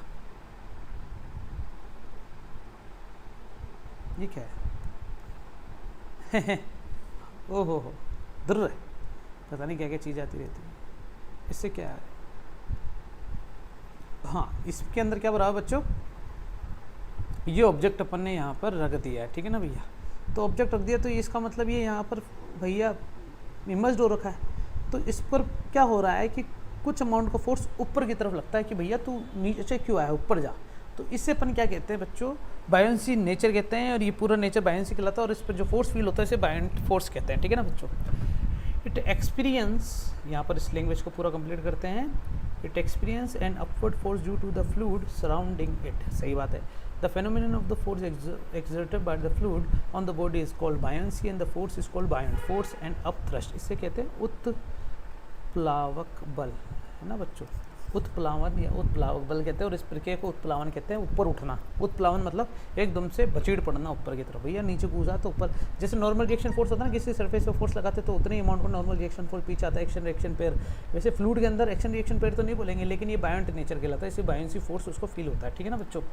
आर्किमिडीज ने इसका प्रिंसिपल दे दिया था, क्या दिया था कि अगर किस सिस्टम को फुली इमर्स कर दिया जाए, तो सोचो जरा कि पहली बात तो ये है कि ये H1 हाइट पर, इसकी टॉप सरफेस है H1 हाइट पर, और बॉटम सरफेस है क्या कितनी बच्चों, H2 हाइट पर, तो अलग अलग हाइट पर हमारे पास मौजूद है, बिल्कुल सही है। तो इस वाले केस पर प्रेशर की अगर मैं बात करूँ तो एक इस पॉइंट पर प्रेशर लगेगा, एक इस पॉइंट पर प्रेशर लगेगा, तो प्रेशर P1 मान लेता हूँ, इसको प्रेशर को क्या बोल लेता हूँ बच्चों, P2 मान लेता हूँ। प्रेशर बराबर होता है फोर्स अपॉन एरिया, तो फोर्स बराबर क्या जाएगा, P इंटू ए। तो जरा देखो एरिया तो दोनों तरफ सेम ही है ऊपर नीचे, तो F1 किसके बराबर हो जाएगा बच्चों, A P1 के बराबर हो जाएगा, और F2 किसके बराबर हो जाएगा बेटा, A P2 के बराबर हो जाएगा, बोलो हाँ। अब P1 और P2 का मतलब क्या है, P एक्चुअली में एब्सोल्यूट प्रेशर को बताएगा बच्चों, किसको, एब्सोल्यूट प्रेशर को, और एब्सोल्यूट प्रेशर का फॉर्मूला हमने पहले निकाल लिया, P एब्सोल्यूट किसके बराबर होता है, P naught plus P gauge, और P गेज का मतलब होता है P naught plus rho g H. अब जरा सोचो, पहले वाली की बात करें तो हाइट H1 आएगी, ठीक है ना भैया, पहले वाले की अगर बात करें तो पहले वाले की हाइट कितनी आएगी बेटा, H1 आएगी, तो इस वाले के लिए जो टोटल प्रेशर लग रहा है वो कितना लग रहा है भैया, P naught plus rho g H1, और नीचे वाले ये P1 हो गया, नीचे वाला जो P2 होगा वो P naught plus rho g H2 लगेगा, बिल्कुल सही है। दोनों की वैल्यू आ चुकी है, दोनों की वैल्यू P1 P2 की वैल्यू इसमें रख दो बच्चों। देखो अगर मैं यहाँ पर सिग्मा ले लेता हूँ डेंसिटी, यहाँ पर रो की जगह सिग्मा डेंसिटी ले रखी है, कोई बड़ी बात नहीं, और दोनों को फोर्स F1 और F2 अपन मिल गया, इसका मतलब ये F1 फोर्स और ये F2 फोर्स है, तुम्हें पता है कि इसको अप थ्रस्ट मिल रहा है ऊपर की तरफ, तो ये F2 जो फोर्स मिल रहा है बच्चों नीचे की तरफ से, तो मुझे नेट फोर्स निकालना है, तो नेट फोर्स किसके बराबर आ जाएगा बेटा, F2 माइनस F1। तो इस वाले फॉर्मूले में F2 पहले लिखता हूँ, तो A into P naught sigma g H2 minus A into P naught sigma g H1। तो ज़रा सोचो, ए रो तो ए रो कट गया, बिल्कुल सही है, इसमें से सिग्मा जी कॉमन आ गया, सिग्मा जी कॉमन आ गया, क्या बचेगा बेटा, H2 माइनस H1 बचेगा, और बाहर ए चल ही रहेगा, पक्का ना बच्चे, बिल्कुल सही है। H2 माइनस H1 बच्चों देखो, H2 माइनस H1 को करता हूँ तो मुझे बीच की लेंथ मिलती L, तो बताओ बच्चों ये ए एल सिग्मा जी हो गया क्या, और एरिया इंटू लेंथ होता है वॉल्यूम, तो V सिग्मा जी, ये फॉर्मूला तुम रख सकते हो, ये फॉर्मूला हो गया बच्चे V सिग्मा जी। समझ में आया बच्चे, कोई परेशानी वाली बात तो नहीं है ना, ठीक है ना। इस तरीके से हम बायोंट नेचर को बन सकते हैं। तो हमारे पास फॉर्मूला मिल चुका है बच्चों बायोंट फोर्स का, बायोंट फोर्स का हमारे पास फॉर्मूला क्या मिल चुका है, तुम तो इस तरीके से याद रखना कि F2 माइनस F1 जो मिला था इसी तरीके से फॉर्मूला में मिला था, और एरिया इंटू तुम रो जी एल से याद रख लेना इसको बच्चों, एक्चुअली में रो जी एच होता है, लेकिन अगर किसी हाइट तक रख रहा तो वो रो जी एल होगा, और एरिया तो एरिया कहलाएगा, और एरिया इंटू एच को वी लिख देना, तो वी रो जी हमारे पास फॉर्मूला मिल गया, वी रो जी, और रो की जगह डेंसिटी चेंज कर दो तो वी सिग्मा जी, ये बायोंट फोर्स हमारे पास मिल चुका है। नेक्स्ट चलते हैं बच्चों, क्वेश्चन देखो स्क्रीन पे क्या लिखा हुआ है, you tube with both and open in atmosphere, इसका मतलब एटमॉस्फेरिक प्रेशर तो लग ही रहा है बच्चों, क्या लग रहा है, एटमॉस्फेरिक प्रेशर तो लग ही रहा है ना। तो इस एटमॉस्फेरिक प्रेशर की अगर मैं बात करूं तो एटमॉस्फेरिक प्रेशर हमारे पास PA दोनों तरफ है, बिल्कुल सही है। फिर क्या दे रहा हुआ है बच्चों, फिल्ड विद वाटर, है ना, मतलब आधा तो इसको पानी से भरा हुआ है यहाँ पर, है ना, तो मैं इसको पानी से भरूँगा इधर तक, ठीक है ना भैया, हाँ ये भर दिया बच्चों मैंने पानी से, ठीक है, देख लेना एक बार, लग रहा नहीं लग रहा भैया पानी से भरा हुआ, यहाँ तक पानी भरा हुआ है, और इधर तक कितना किससे भरा हुआ है, ऑयल से भरा हुआ है, तो ऑयल का कलर ये ले लेता हूँ, ठीक है ना भैया, यहाँ तक तो ऑयल भरा हुआ और वहाँ तक क्या बच्चों पानी से भरा हुआ है। तो हमें ये क्या दिया हुआ है, which is immiscible with water, सही है, ये एक दूसरे के साथ मिल नहीं रहे, poured into one side until it is stand at distance of 10 metre above the water level, water level से भी 10 मीटर ऊपर है बच्चों, ये वाटर लेवल से भी 10 मीटर अगर ऊपर है तो उसका मतलब यहाँ पर पानी नहीं पहुँचा है, पानी सिर्फ कहाँ तक पहुँचा है बच्चों, पानी सिर्फ यहीं तक ही पहुँचा है ना, फाइनल वाटर लेवल जो दिख रखा है स्क्रीन पे ना, स्क्रीन पे फाइनल वाटर लेवल दिख रहा है ना बच्चों, ये रहा वाटर लेवल यहीं तक ही पहुँचा है, इसका मतलब टोटल यहाँ से लेके यहाँ तक कितना हो गया, 130 हो गया क्या बच्चों? बिल्कुल सही है। और यहाँ से लेके यहाँ तक कितना हो गया बच्चों? ये क्या ये 140 हो गया कि नहीं हो गया mm में? बिल्कुल सही है। ओके, फिर क्या दिया हुआ है बच्चों? The density of the oil की बात करनी है। ओहो, तो तुम एक चीज़ बता दो बच्चों, दोनों तरफ प्रेशर तो क्या होने वाला है बच्चों? इक्वल होने वाला है। मतलब प्रेशर एट पॉइंट सी पर जो प्रेशर होने वाला है ना, प्रेशर एट पॉइंट सी पर बराबर होगा प्रेशर एट पॉइंट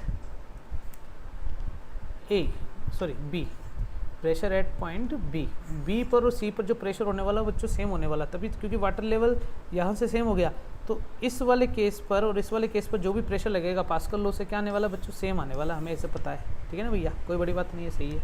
तो प्रेशर अगर मैं सी निकालता हूँ सी पर, तो मैं पता है प्रेशर एटमॉस्फेरिक प्रेशर आएगा और एक आएगा ρGH1 है ना, ऐसे बोल सकता हूँ।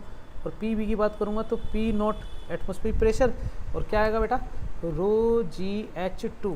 तो पी नॉट पी ये दोनों बराबर कर दूँ तो पी नॉट से पी नॉट काट दूँ, ρGH1 बराबर ρGH2, जिसमें रो यहाँ पर तो आएगा बच्चों ऑयल के लिए, फर्स्ट वाले के लिए, और यहाँ पर आएगा बच्चों किसके लिए? वाटर के लिए। जी से जी भी काट दो, तो रो ऑयल इंटू H1 बराबर आ गया रो वाटर इंटू H2। तो rho of oil, density of oil किसके बराबर हो जाएगी? Rho of water into H2 upon H1। H2 upon H1 पे पहले निकाल चुका हूँ, इसकी वैल्यू है बच्चों 130, इसकी वैल्यू है बच्चों 140, सही ना। H1 की वैल्यू कितनी बच्चों? 140 mm निकाल लिया था अपन ने, ठीक है। और ये कितना बच्चों? 130 mm है। तो डेंसिटी ऑफ वाटर कितना, जल्दी से बता दो बच्चों, वाटर की डेंसिटी क्या है हमारे पास? जल्दी बोलो। तो वाटर की डेंसिटी है हमारे पास 10 की पावर 3, ये तो अपन ने पहले बता दिया, इंटू यहाँ पर आएगा बच्चों 130 और इधर आएगा 140, जीरो से जीरो काट दो, इसको इससे डिवाइड करोगे 14, तो पहला पॉइंट तो 9 ही आने वाला बच्चों, पहला पॉइंट तो क्या आएगा? 9, क्योंकि 13 एक नंबर से जब भी कम डिवाइड करते हैं तो 9 टाइम बोला जाता है ना, तो 0.9 समथिंग आएगा। 0.9 इससे मल्टीप्लाई करोगे तो आंसर लगभग सी के आसपास आएगा। कैलकुलेट करके देख लेना बच्चों, मैंने तो फिर भी ट्रिक बता दी। अगर तुम खुद सोचो एक में 2 का डिवाइड करते हो तब भी क्या होगा बच्चों? एक में नहीं, एक में 2 का नहीं, वापस अगर 57 में 58 का डिवाइड करते हैं तो इस वाले केस में तुम यहाँ जीरो लगाओगे और 58 की टेबल बोलोगे, कब तक 9 टाइम बोलोगे? 100% आंसर आने वाला बच्चों ना। तो इसलिए 9 to 8 समथिंग ये आंसर हो सकता है, तुम इसकी वैल्यू निकाल के रख लेना बच्चों। This is the right answer of this question, ठीक है ना बच्चों। याद रखोगे यहाँ पर कौन सा फॉर्मूला यूज़ करा बच्चों अपन ने? पास्कल वाला, पास्कल वाली थ्योरी यूज़ करी बच्चों। कौन सी? पास्कल वाली थ्योरी। नेक्स्ट क्वेश्चन बच्चों हमारे पास स्क्रीन पे आएगा, देखो ये वाला नीट फर्स्ट पेपर जो था 2016 का, उसमें पूछा गया है ना। टू नॉन मिक्सिंग फ्लूइड है ना बच्चों, डेंसिटी दे रखी रो एंड एन रो, दोनों की अलग अलग डेंसिटी दे रखी है। एक किसी कंटेनर में है, तो सबसे पहले क्या बनाएंगे बच्चों? अपन कंटेनर बना दिया, दिख रहा है बच्चों कंटेनर, और 2 अलग अलग फ्लूइड है बच्चों, तो पहले दोनों फ्लूइड बना देता हूँ, दोनों की डेंसिटी भी यहाँ पर अपन बनाएंगे, ठीक है ना भैया। ओके बच्चों, इसको तो मैं हटा देता हूँ। 2 अलग अलग फ्लूइड है, दोनों में डेंसिटी किसकी ज़्यादा बच्चे? इमर्जिबल है, दोनों मिल नहीं रहे ना बच्चों, हाँ दोनों नॉन मिक्सिंग लिक्विड है ना। तो ऊपर वाले की डेंसिटी हल्की कर देता हूँ मैं थोड़ी, ये लो, और नीचे वाले की डेंसिटी थोड़ी सी भारी कर देता हूँ बच्चों। मैं भारी करूँगा तो मतलब ये वाले, ठीक है नहीं है, चलेगा ना बच्चों? बिल्कुल सही है। ओके, अब इस वाले केस पर हमें क्या करना है बच्चों? सॉलिड सिलेंडर, ये दिख रहा है बच्चों, इसकी हाइट दोनों की एच है बच्चों, हमारे पास पहले से गिवन है, ये भी एच हाइट पर है और ये भी कितना है? एच हाइट पर, दिख रहा है ना बच्चों, liquid is height, each of height दे रही है H. A cylinder of length L and density D is put in the container, the cylinder float with its axis vertical and length P L. ओहो, the denser liquid, मतलब ये दिया हुआ है कि बच्चों एक सिलेंड्रिकल कंटेनर है हमारे पास जो कि इसके अंदर फ्लोट कर रहा है बच्चों, इस तरीके से, समझ रहे हो बच्चों? सिलेंड्रिकल कंटेनर जो कि इसके ऊपर क्या कर रहा है बच्चों? फ्लोट कर रहा है, ठीक है ना। अगर ये फ्लोट कर रहा है तो इसका कुछ अमाउंट, कुछ जो लेंथ है ना बच्चों, वाइट कलर कर दिया मैंने, तो मान लेते हैं कि ये तो है एन रो की डेंसिटी और ये है बच्चों इसकी रो वाली डेंसिटी, ठीक है। जिसमें फ्लोट कर रहा है, आधा तो ऊपर और आधा कहाँ है बच्चों? नीचे है, आधा ऊपर आधा नीचे है। तो मैं काम करता हूँ ना, इसको भी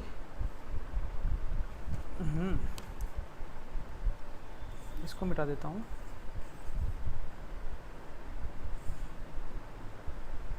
इसको मिला दिया मैंने और इसको मिक्स कर देता हूँ मैं यहाँ से, ठीक है ना भैया।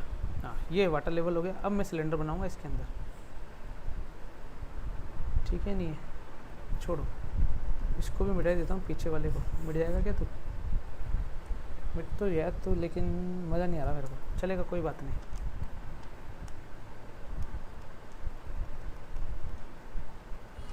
अरे हो जा भैया, हो जा हो जा हो जा। ठीक है, चलेगा। और मैंने यहाँ पर ये लाइन बना दी, ठीक है ना भैया। अब यहाँ पर बनाओ बच्चों सिलेंडर, आधा नीचे और आधा ऊपर फ्लोट कर रहा है इस तरीके से, है ना। कलर चेंज करूँ उसका मैं? कलर बता दो भैया। येलो कलर ले लो, ये वाइट कलर, रेड कलर, कौन सा कलर? ये कलर, ठीक है, चलेगा। तो जिसमें यहाँ से यहाँ तक की जो फ्लोटिंग है वो कितना दे रखी है बच्चों? PL है, ठीक है ना। वर्टिकल एक्सिस तो यहाँ पर हमें कितना दिया हुआ बच्चों? PL। और टोटल लेंथ कितनी बच्चों? L लेंथ थी ना, तो यहाँ से कितना फ्लोट बचा हमारे पास? L माइनस PL बचा गया, बिल्कुल सही है। ये बच्चों n रो की डेंसिटी और ये है इसकी रो वाली डेंसिटी, ठीक है ना।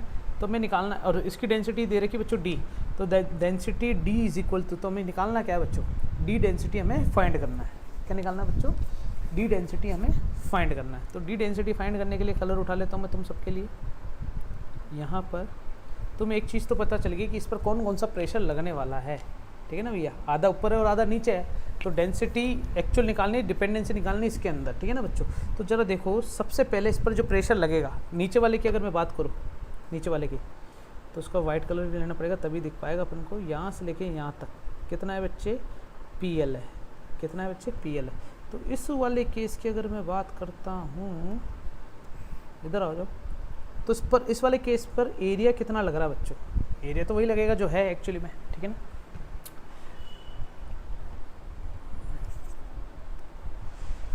फोर्स अपॉन एरिया किसको बताता है बच्चों? प्रेशर को बताता है। तो F बराबर क्या आ जाएगा? Pressure into area. तो नीचे वाले पर जो टोटल फोर्स लग रहा है वो प्रेशर नीचे वाले के प्रेशर के बराबर, मतलब P1 मान लेते हो, और एरिया A है। और ऊपर जो फोर्स लगेगा F1 है, ये F2 है, ये किसके बराबर होगा बेटा? P2 इंटू A के बराबर होगा। सही बात है कि नहीं? है बच्चों, बिल्कुल समझ में आ गया 100%। चलेगा ना, आगे चल सकते हैं अपन, ठीक है, ओके। तो मैं F1 की अगर मैं बात करता हूँ, F1 की, तो ρ1 की बात कर रहे हैं ना, प्रेशर की है ना। तो F1 के लिए जो प्रेशर होगा, कौन सा प्रेशर बेटा? Gauge pressure. कौन सा प्रेशर? Gauge pressure. किसके बराबर होता है? ρGH। तो रो डेंसिटी आ जाएगी, G चल ही रहा है, और H मतलब हाइट। हाइट कितना है बच्चों नीचे वाला? क्या PL हाइट पर ही है क्या? बिल्कुल सही है। तो यहाँ पर आ जाएगा बेटा ρGPL इंटू A। ये मुझे मिला है F1, और F2 की वैल्यू यहाँ पर लिखना पड़ेगा। F2 बराबर ρGL minus PL into A। बोलो हाँ, समझ में आया नहीं आया? बिल्कुल सही है बच्चों। F1 और F2 दोनों फोर्स हमारे पास निकल चुके हैं। चलेगा बच्चे, देख लो एक बार अच्छे से देख लो 100%, ठीक है ना। तो इस पर अगर मैं बात करता हूँ कि इस सिलेंडर पर जो बायोंट फोर्स लगेगा, जो हम पहले से निकाल चुके हैं ना, एरिया इंटू रो तो नहीं आएगा, डी आएगा, डी जी इंटू इसकी लेंथ कितनी? L है। वो बायोंट फोर्स किसके बराबर होने वाला है बेटा? क्या F1 और F2 दोनों के बराबर होगा क्या? कितना फोर्स इस पर फील हो रहा है? बिल्कुल सही है। उत्प्लावक बल इसके बराबर हो जाएगा, है ना। मतलब बायोंट फोर्स इसको ऊपर ले जा रहा है फ्लोटिंग करने के लिए, ना। तो F1 और F2 देखो, बायोंट फोर्स आ रहा हो तो ऊपर जा, लेकिन ऊपर वाला लिक्विड कह रहा है कि नहीं तो अंदर ही रहे, तो इसलिए दोनों फोर्स क्या है? बायोंट फोर्स को बैलेंस करने के लिए काम आएगा। तो ADGL किसके बराबर आ जाएगा बेटा? F1 है ρGPLA प्लस ρGL कॉमन ले लेता हूँ, 1 माइनस P बच जाएगा बच्चे। क्या बच जाएगा? 1 माइनस P। अच्छा, ऊपर वाले में N रो आएगा बच्चे, है ना। ऊपर वाले की डेंसिटी नहीं, नीचे वाले की डेंसिटी ज़्यादा, तो यहाँ पर N रो आएगा डेंसिटी, ठीक है ना। हाँ, यहाँ पर N रो आने वाला, तो इधर आ जाएगा एक और N आ जाएगा, बस और कुछ नहीं। और ये चल ही रहा है, इसको चलने दो, ये तो चल ही रहा है, इसको चलने दो। इसको वापस लिख देता हूँ मैं तुम्हारे सामने। तो कितना आएगा बेटा? इसकी फॉर्मूला है बच्चों ρGL minus PL into A। कोई बड़ी बात नहीं। अब देखो A और G तो कट गया, तो यहाँ से G गायब हो गया, A गायब हो गया, G गायब हो गया, A गायब हो गया। क्या क्या बचा बच्चे? D बचा, L बचा, NLP। सही है ना बच्चे? चलेगा, कोई परेशानी वाली बात? बिल्कुल सही है। और यहाँ पर बच रहा है रो कटाया गया नहीं, यहाँ पर रो बचा हुआ है। रो L कॉमन ले लेता हूँ, तो 1 माइनस P बच रहा है, तो L से फिर कट गया। तो D की वैल्यू आई बेटा ρN P प्लस रो P, सॉरी यहाँ पर माइनस आएगा, तो रो P और रो P दोनों को कॉमन ले लो बच्चों। मेरी राइटिंग मिसमैच हो रही है बच्चों तुम्हारे सामने, है ना। हाँ, राइटिंग तुम्हें लग रहा होगा कि क्या चल रहा है, इसको वापस कैलकुलेट कर सकते हैं अपन अच्छे से, है ना। ये तो काट दिया अपन ने, तो यहाँ से बचा डी एल से एल भी काट दो बच्चों, तो एन रो पी बच रहा है, और यहाँ से भी एल कट गया था तो रो 1 माइनस पी बच रहा था, तो एन रो पी चल रहा है, रो अलग से है, रो पी अलग से, तो रो पी और रो पी कॉमन लेता हूँ तो बचता हमारे पास बच्चों n माइनस वन, क्या बचता है n माइनस वन, और अगल में क्या चल रहा है, रो चल रहा है, तो दोनों से रो कॉमन ले लूँ, तो p into N minus one plus one into rho, तो हमारे पास n माइनस वन की सीरीज़ कौन सी, एक तो ये वाली और एक ये वाली है, लेकिन 1 आना चाहिए था साइड में, तो हमारे पास ऑप्शन क्या है बच्चों, B is the right answer. समझ में आ गया बच्चे। तो इस तरीके से बाय एंड फोर्स को बैलेंस कर दिया। तुम्हें सोच रहे होगे बच्चों कि बाय एंड फोर्स जब अपन ने निकाला था तो यहाँ पर हमने F1 माइनस F2 किया था नेट फोर्स निकालने के लिए, लेकिन बच्चों सोचो जरा, F1 और F2 एक ही सिंगल लिक्विड में था, यहाँ पर दो अलग अलग लिक्विड है ना, तो इसीलिए ऊपर वाला इसको बोलेगा तू अंदर रहे और नीचे वाला बोलेगा नहीं चल बाहर निकल, तो दोनों बैलेंस करके रख रहे हैं बॉयंट फोर्स को, उसको ऊपर उठाने के लिए, ठीक है ना, इसलिए मैंने यहाँ पर दोनों को सम किया है। आगे चले बच्चों, अगला आता है बच्चों हमारे पास हाइड्रोडायनेमिक। हाइड्रोडायनेमिक मतलब अपन बात करेंगे, मैं बता देता हूँ बच्चों, यहाँ पर अपन ने प्रेशर की बात कर ली सारी, प्रेशर और डेंसिटी पे जो जो क्वेश्चन बनते थे पिछले साल के मैंने डिस्कस कर लिए, तुम प्रैक्टिस कर सकते हो, इसी पर बाय एंड फोर्स पर ट्राई कर सकते हो क्वेश्चन बच्चों, ठीक है ना। हाइड्रोडायनेमिक मतलब फ्लो की बात करेंगे अपन अब, कि फ्लो के टाइप क्या क्या होते हैं अलग अलग, है ना। When the fluid moves in such a way that there are relative motion among the fluid particle, the fluid is said to be flowing। सही बात है, बिल्कुल सही है। अगर रिलेटिव मोशन होने लग जाता है ना फ्लूइड पार्टिकल्स के बीच में, तो वहाँ पर हाइड्रोडायनेमिक में आता है, और fluid is said to be flowing, कि फ्लूइड हम बोल सकते हैं कि particle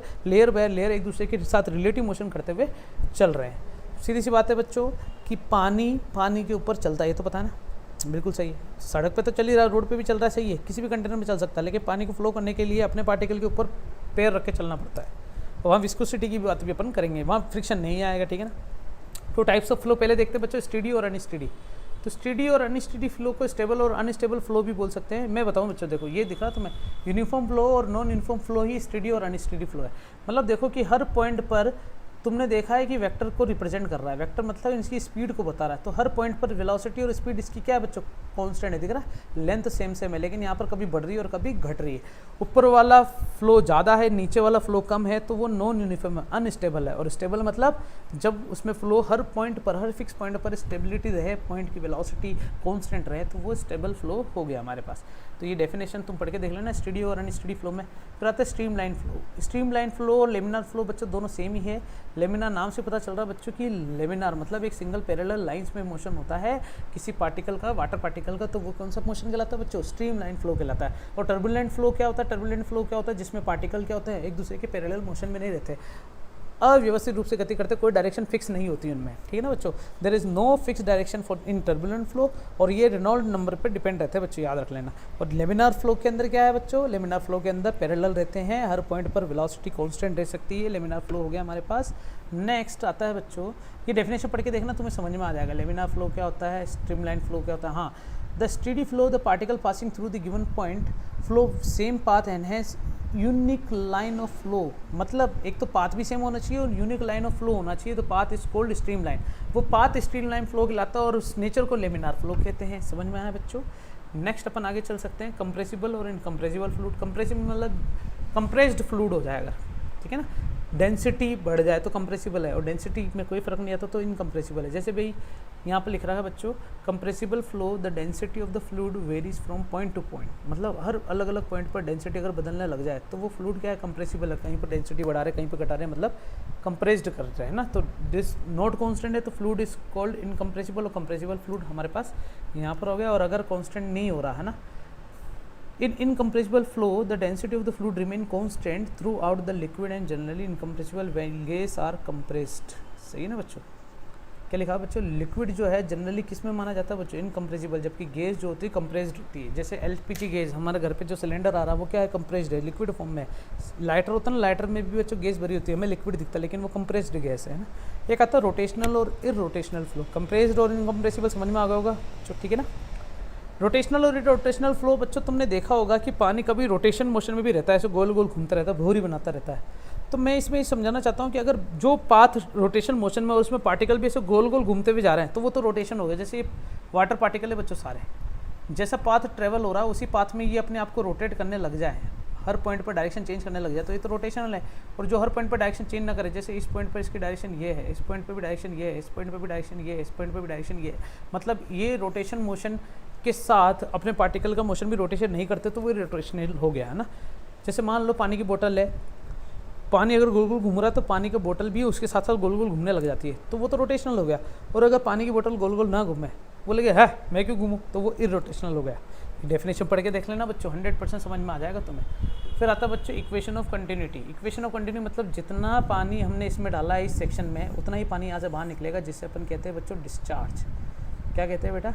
discharge of fluid, fluid का डिस्चार्ज। एक होती है बच्चों डिस्चार्ज ऑफ चार्ज भी होता है, डिस्चार्ज ऑफ एनर्जी होता है। जैसे मान लो कि टूटी में पानी नल चालू करते हैं ना अपन, तो पानी जितना बाहर आ रहा है, इसका मतलब जहाँ से अपन ने पानी उठाया है टैंक से, वो टैंक से जो पानी हमने उठाया है, जितना पानी उसने उठाया उतना का उतना पानी बाहर निकलेगा। मतलब वॉल्यूम क्या रहने वाला बेटा? कांस्टेंट रहने वाला है। वॉल्यूम क्या रहने वाला है बच्चे? कांस्टेंट रहने वाला है, ये ध्यान रख लेना बच्चों। या फिर अपन ऐसा बोल सकते हैं कि mass per unit time, change in mass per unit time हमेशा क्या रहने वाला है बेटा? कांस्टेंट रहने वाला है। मतलब जितने मास का पानी हमने अंदर दिया है उतने मास का पानी बाहर निकलेगा स्पेसिफिक टाइम पीरियड में। ये देख लो बच्चों, m1/Δt m2/Δt के बराबर होगा। चाहिए बच्चों, समझ में आ गया? सोच लो बच्चों, कोई परेशानी वाली बात तो नहीं ना? 100% आ गया ना बच्चों? जल्दी से बोलो बच्चों, जल्दी बोलो बच्चों, जल्दी बोलो। आया ही नहीं आया? अरे आया ही नहीं आया बच्चों, जल्दी से बोलो। बिल्कुल सही है। अब यहाँ पर रो बराबर होता है मास पर यूनिट वॉल्यूम, तो मास बराबर होता है रो इंटू वी। तो यहाँ से अगर मैं वैल्यू रखता हूँ रो 1, सॉरी यहाँ पर अगर मैं वैल्यू रखता हूँ तो मैं आगे देखता हूँ कि क्या चलेगा बच्चों हमारे पास। ठीक है, सामने चलेगा। ठीक है, ये सारी चीज़ें हमारे पास चलती है। तो ये बच्चों इक्वेशन ऑफ कंटिन्यूटी हमारे पास है। इसको सही कर देता हूँ। इक्वेशन ऑफ कंटिन्यूटी हमारे पास मौजूद है ना। ठीक है ना बच्चों? तो यहाँ से रो 1 की वैल्यू रो 1 इस तरीके से निकाला था। मैं इसको वापस क्लीन करके समझाऊँ, देख लेना एक बार अच्छे से ना। ठीक है ना? मैंने बताया था कि मास जो है ना, rate of change of mass, वो कांस्टेंट रहना चाहिए दोनों तरफ। मतलब जितना मास अंदर एंटर हुआ उतना मास बाहर निकलना चाहिए। इसे अपन कहते हैं डिस्चार्ज लो, है ना। फिर डिस्चार्ज जो होना चाहिए बच्चों कांस्टेंट होना चाहिए। डिस्चार्ज का फॉर्मूला एक्चुअली में क्यू से रिप्रेजेंट करते हैं ना। तो जरा देखना, मास होता है बच्चों rho into volume divided by del T.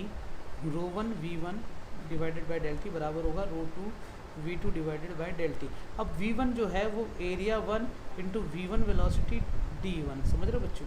मतलब ये V1 वेलोसिटी से D1। सोचना जरा कि यहाँ से यहाँ तक का जो डिस्टेंस ट्रेवल होगा, डिस्टेंस अपॉन टाइम बराबर ही होता है वेलोसिटी, है कि नहीं बच्चों? तो डिस्टेंस कितना हो जाएगा? V1 इंटू डेल टी हो जाएगा क्या? तो ये D मिल गया, हमें एरिया मिल गया। तो इतने से का वॉल्यूम कितना हो गया? Area into D. बोलो हाँ। तो एरिया इंटू डी, यहाँ से एरिया इंटू डी, और डी की वैल्यू है V1 डेल्टा टी। तो ये समझ में थोड़ी आया होगा बच्चों? बोलो समझ में आया नहीं आया? मैं तुम्हें फिर समझा देता हूँ बच्चों। वॉल्यूम निकालने के लिए हमारे पास फॉर्मूला होता है बच्चों एरिया इंटू लेंथ होता है एक्चुअली में। ये तो अपन को पता ना। तो एरिया मुझे पहले से पता A1 है। अब लेंथ मतलब यहाँ से लेके यहाँ तक की लेंथ चाहिए। तो यहाँ से लेके यहाँ तक की लेंथ कितनी? L1 मान लेता हूँ। तो मुझे मान लो L1 चाहिए। तो L1 अपॉन डेल टी ही V1 मुझे दिया हुआ है। तो L1 बराबर V1 डेल्टा टी हो जाएगा कि बिल्कुल सही है। तो यहाँ पर हो गया A1, ये वेलोसिटी V1 और ये डेल्टा टी। ये कितना मिला बच्चों? वॉल्यूम अपन को मिल चुका है। इसी प्रकार वॉल्यूम V1 मिला है, V2 भी निकल सकता है। तो बताओ यहाँ से मैं वैल्यू अगर निकालता हूँ तो डेल्टा टी इधर भी था, तो नीचे डेल्टा टी से डेल्टा टी कैंसिल आउट हो गया ना। यहाँ पे भी डेल्टा टी था कैंसिल आउट हो गया, बात खत्म। तो आ गया रो 1 A1 V1 बराबर आ गया रो 2 A2 V2। अब सोचो बच्चों, जिस डेंसिटी का वाटर अपने यहाँ सप्लाई करा है उतनी डेंसिटी का वाटर ही बाहर निकलेगा। मतलब रो 1 रो 2 लिखने की जरूरत नहीं है, दोनों बराबर है। तो यहाँ से रो 1 से रो 2 कैंसिल हो गया। इसका मतलब A1 V1 बराबर हो गया A2 V2। इसका मतलब एरिया और वेलोसिटी, एरिया और वेलोसिटी क्या रहेगी बेटा? हमेशा कांस्टेंट रहेगी। इसे अपन बोलते हैं डिस्चार्ज। क्या बोलते हैं बेटा? डिस्चार्ज। अरे डिस्टेंस क्यों लिख दिया मैंने? डिस्चार्ज क्या बोलते हैं बच्चे? डिस्चार्ज। इसका फॉर्मूला होता है Q, area into velocity. A1 V1 बराबर A2 V2। इसे याद रखोगे बच्चों। ये डिस्चार्ज हो गया। एक क्वेश्चन है हमारे सामने स्क्रीन पर कि एक cylinder cube spray pump has the radius of R। Cylinder हमारे पास दे रखा है बच्चों इस तरीके से। ठीक है ना? इसको थोड़ा सा रोटेट कर लूँ मैं। ये क्वेश्चन देख लेना, बढ़िया सा क्वेश्चन है हमारे पास, जिसकी रेडियस कितनी दे रखी है बच्चों हमारे पास? ये रेडियस हमारे पास कितनी दे रखी है गाँव वालों? R रेडियस दे रखी है। और इसमें छोटे छोटे होल दे रखे बच्चों हमारे पास। क्या दिया? में छोटे छोटे होल दे रखे इसमें। ठीक है ना?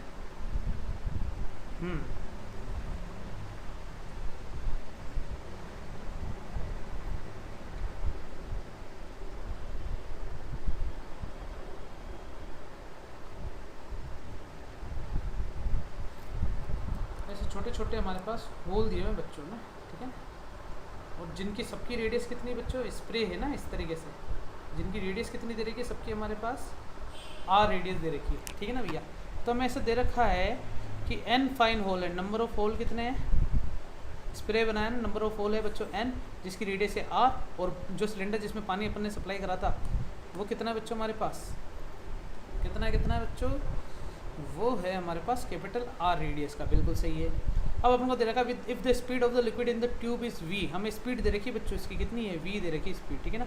Then the speed of the injection of the liquid through the hole, hole से जो कितनी स्पीड से बाहर निकलेगा, तो मैं इसको वी डैश बोल देता, बिल्कुल सही है। अब तुम्हें पता है कि डिस्चार्ज जो रहेगा वो कॉन्स्टेंट रहेगा, डिस्चार्ज रहेगा बच्चों कॉन्स्टेंट, डिस्चार्ज मतलब एरिया इंटू वेलोसिटी हमेशा क्या रहने वाला बच्चों, कॉन्स्टेंट, मतलब A1 V1 वेलोसिटी से जो बाहर निकल रहा है A2 वेलोसिटी V2 वेलोसिटी के बराबर होना चाहिए ना, A2 V2 के बराबर होना चाहिए। तो A1 तो A1 है ही, मतलब पाई आर स्क्वायर, बिल्कुल सही है। वेलोसिटी कितनी V है, A2 कितना N into pi R square हो जाएगा, बिल्कुल सही है। मतलब एक होल की अगर एरिया पाई आर स्क्वायर है और N होल का कितना हो जाएगा N पाई आर स्क्वायर, और V2 कितना है V डैश मान लिया, तो पाई से पाई कैंसिल, तो यहाँ से एन आर स्क्वायर का डिवाइड करता हूँ तो capital R square small R square, V के नीचे एन का डिवाइड कर दिया, ये वी डैश मिल गया, तो वी डैश में R square by R square, ये फॉर्मूला है, ये फॉर्मूला ये रहा बच्चों, हाँ D is the right answer बच्चों। एन भी अकेला आना चाहिए, वी अकेला आना चाहिए, और R square upon small R square. समझ में आया नहीं आया बच्चों, पक्का क्लियर है, सोच लो जरा बच्चों अच्छे से।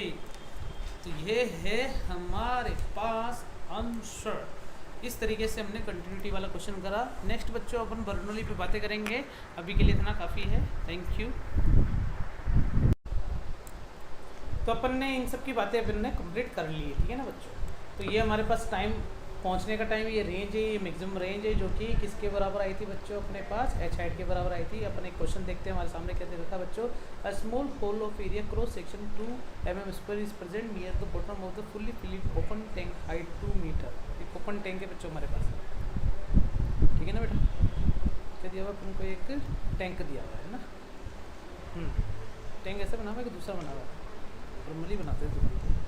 ये है बच्चों हमारे पास जिसमें भरा हुआ पानी, जिसकी हाइट कितनी बच्चों हमारे पास कितनी दे रखी है, हाइट यहाँ से लेके हाइट है इसकी हमारे पास 2 मीटर हाइट है, ठीक है ना। और यहाँ पर बिल्कुल बॉटम के थोड़ा सा पास में यहाँ पर छेद कर रखा है, ऐसा बोला है ना बच्चों, near the bottom of the fully tank है ना, टैंक पूरा भरा हुआ है, यहाँ से पानी पूरा यहाँ तक भरा हुआ है, ठीक है ना बेटा, वेरी गुड, ओके। अब यहाँ से पानी जो है वो बाहर निकल रहा है कितनी वेलोसिटी से, पहली बात तो ये है, ठीक है ना। तो हमें पता है वी वेलोसिटी 2gh से बाहर निकलेगा, बिल्कुल सही है। दूसरा हमें हाइट दे दी है, इसका एरिया मुझे दे रखा बेटा ना, एरिया कितना दे रखा है 2 mm स्क्वायर। तो जो एरिया है नीचे वाले का 2 mm स्क्वायर, इसको मीटर में चेंज करूँगा तो 2 × 10⁻³ का स्क्वायर इंटू मीटर स्क्वायर हो जाएगा, क्या मतलब 2 × 10⁻⁶ मीटर स्क्वायर। ये तो मुझे क्या मिला है बच्चे, एरिया मिल चुका है, क्या मिल चुका है बच्चे, मुझे एरिया मिल चुका है, चलेगा बच्चे, ठीक है। जी की वैल्यू अपन को बोला गया भैया 10 लेना है, तो नहीं बोलता तब भी मैं 10 ही लेता, क्या बात है। The rate of flow of water through the open hole, मतलब अपन को रेट ऑफ फ्लो मतलब निकालना क्या है बच्चों, डिस्चार्ज निकालना है। और हाँ या ना बच्चों, ये तो मैंने तुम पहले ही बता दिया, डिस्चार्ज, और डिस्चार्ज मतलब होता है मास पर यूनिट टाइम कितना निकल रहा है, और एक्चुअली में इसका फॉर्मूला A1 V1 बराबर A2 V2, याद है बच्चों नहीं है कंटिन्यूटी इक्वेशन से। तो डिस्चार्ज निकालना तो एरिया इंटू वेलोसिटी, तो मुझे एरिया तो दे रखा है 2 × 10⁻⁶, वेलोसिटी का मतलब हो गया √2gh, तो हमारे पास 2 × 10⁻⁶ इंटू रूट में 2 इंटू जी की वैल्यू 10, h कितनी दे रखी है, हाइट 2 मीटर दे रखी है, तो यहाँ पर लिख दिया बेटा मैंने 2, चलेगा। तो हमारे पास आंसर आया है 2 × 10⁻⁶ इंटू 2 बाहर ले लेता हूँ, रूट का 10 अंदर बच गया, रूट का 10 बच गया, तो लगभग 3 पॉइंट आंसर आएगा बच्चों इसका। तो 2 2 जा तो ये तो हो गया 4, 10⁻⁻6 चल रहा है, और ये 3 पॉइंट समथिंग आंसर आएगा। मतलब ये √10 जो है ना वो ये √9 और √16 के आसपास है, तो 3.2 ले लेता हूँ इसका आंसर में, है ना। तो 32 दूनी 64, ये 4 दूनी 8, 4 से 12, 12 पॉइंट समथिंग आंसर आ रहा है ना। तो हमारा आंसर ये रहेगा 12 पॉइंट समथिंग, चलेगा बच्चे, हाँ या ना, जल्दी से बोलो हाँ। अरे हाँ या ना, डिस्चार्ज निकालना था ना भैया, कुछ भी नहीं है इसमें दिमाग लगाने की जरूरत, बड़ा सिंपल सा क्वेश्चन था ये, ठीक है ना। डिपेंड कर रहा है किस पर बच्चों, इस वाले फॉर्मूले पे, ये अपन ने निकाला था ना ये वाला टोरिसोली ई फ्लक्स फ्लो के लिए, तो यहाँ से हमारा आंसर कंप्लीट हुआ। और ये कब पूछा गया? नीट 2019 में पूछा गया। बड़ा सिंपल क्वेश्चन। 2015 में जो क्वेश्चन पूछा गया था उसमें क्या दे रखा था? Wind with speed 40 centimetre. ओ भैया हवा चल रही है। क्या चल रही है? हवा। तो ये हमारे पास हवा चल रही है, ठीक है ना। तो मैंने हवा चला ली। हवा चलाने के बाद कलर भी चेंज कर देते थोड़ा। क्या दिया हुआ बेटा? 40 मीटर पर सेकेंड की स्पीड से चल रही है। Parallel to the roof of the house है ना, roof top of the house. तो रूफ टॉप हमें दे रखा, हाउस बनाना पड़ेगा पहले अपन को। ये मैंने हाउस बना दिया भैया, और इसके पैरेलल चल रही है। वाह वाह भाई वाह। और हाउस का एरिया भी दे रखा 250 मीटर स्क्वायर। मतलब मुझे ये गिवन है बेटा एक्चुअली में, हाउस का ये वाला एरिया मुझे गिवन है। कितना है बेटा? एरिया मुझे दे रखा है 250 metre square. Assuming that the pressure inside the house is atmospheric pressure, ठीक है। तो पता है बाहर वाला प्रेशर ज़्यादा होगा अंदर वाले से, ठीक है ना। ये वाला प्रेशर ज़्यादा क्योंकि वेलोसिटी ज़्यादा है ना, ठीक है ना बच्चों, इससे याद रखोगे, ठीक है। Force exert by the wind on the roof and the direction of the force है ना। तो पहले अपन को निकालना कि कितना फोर्स ये एक्सर्ट करेगा, है ना, कि इस छत पर कितना फोर्स एक्सर्ट करने वाले ये तेज़ हवाएं, ठीक है ना। तो बच्चों नीचे प्रेशर कम है, ऊपर प्रेशर क्या है बच्चों? ज़्यादा है। नीचे प्रेशर कम है, ऊपर प्रेशर ज़्यादा है। तो तुम्हें याद फॉर्मूला पता होगा, P plus half rho V square plus rho g H. अगर हाइट में सेम मानता हूँ तो इसको हटा दो, तो हमारे पास बनता है P plus half rho V square बराबर कांस्टेंट होगा। तो इससे एक रिलेशन पता चल गया बेटा, प्रेशर और वेलोसिटी के बीच में। प्रेशर और वेलोसिटी के बीच में फॉर्मूला पता चल गया। जहाँ वेलोसिटी ज़्यादा होती है वहाँ प्रेशर कम होता है, जहाँ प्रेशर कम होता है वहाँ फोर्स ज़्यादा मिलता है। मतलब यहाँ पर फोर्स नीचे से ऊपर की तरफ होगा, क्योंकि देखो बच्चों यहाँ पर प्रेशर क्या है, सॉरी ये मैंने गलत बता दिया बच्चों, एटमॉस्फेरिक प्रेशर यहाँ पर ज़्यादा है। तो हमें पता चल गया कि फोर्स जो है ना दीवार को ऊपर की तरफ फेंका जाएगा, है ना। मतलब तेज़ हवा लेके चल रही है ना, तो दीवार को क्या करेगी बच्चों? अपवर्ड डायरेक्शन में लेके जाएगी, है ना। तो force exert by the wind on the roof and the direction of the force will be. तो डायरेक्शन ऑफ फोर्स तो हमें मिल गया ऊपर की तरफ होगा। अब मुझे निकालना है कि आंसर इनमें से कौन सा है ना। तो बच्चों यहाँ पर बर्नौली की ये वाली इक्वेशन उठा लूँ मैं, इसी इक्वेशन को हम पर अंजाम देंगे कैलकुलेशन करते समय। फोर्स निकालने के लिए हमारे पास फॉर्मूला है बेटा P1 प्लस हाफ रो तो डेंसिटी ऑफ विंड है, कोई परेशानी वाली बात ही नहीं है, ठीक है ना। ये तो चेंज करेंगे नहीं। वेलोसिटी V1 स्क्वायर है और रो GH1 नहीं लेंगे बेटा, तो यहाँ पर आ जाएगा P2 हाफ रो V2 का स्क्वायर। चलेगा बेटा, ठीक है। ये तो है हमारे पास आउटसाइड के लिए, और ये है बच्चों हमारे पास किसके लिए? इनसाइड के लिए। तो आउटसाइड प्रेशर और इनसाइड प्रेशर अगर थोड़ा सा दिमाग लगाया जाए बच्चों तो हमें प्रेशर डिफरेंस मिल जाएगा यहाँ से, है ना। तो P आउटसाइड है तो P ही लेने दो, हाफ रो V1 स्क्वायर चलेगा, और P इनसाइड है तो एटमॉस्फेरिक हो गया हाफ। अच्छा अंदर कुछ भी नहीं चल रहा, हवा, तो V2 की वैल्यू होगी 0, तो ये तो हो गया बच्चे 0। तो P नॉट माइनस P की वैल्यू आ गई है हाफ रो P स्क्वायर। मतलब बाहर वाली 40 सेंटीमीटर स्क्वायर थी ना, तो मुझे प्रेशर मिल चुका बच्चों। क्या मिल चुका? मुझे प्रेशर मिल चुका है। और फोर्स निकालने के लिए एक्चुअल प्रेशर मिल गया, तो फोर्स बराबर होता है प्रेशर इनटू एरिया। तो प्रेशर हो गया P नॉट माइनस P, ठीक है। मतलब देखो ना बच्चों, P बराबर क्या होता था? P naught plus P GAU gauge, है ना।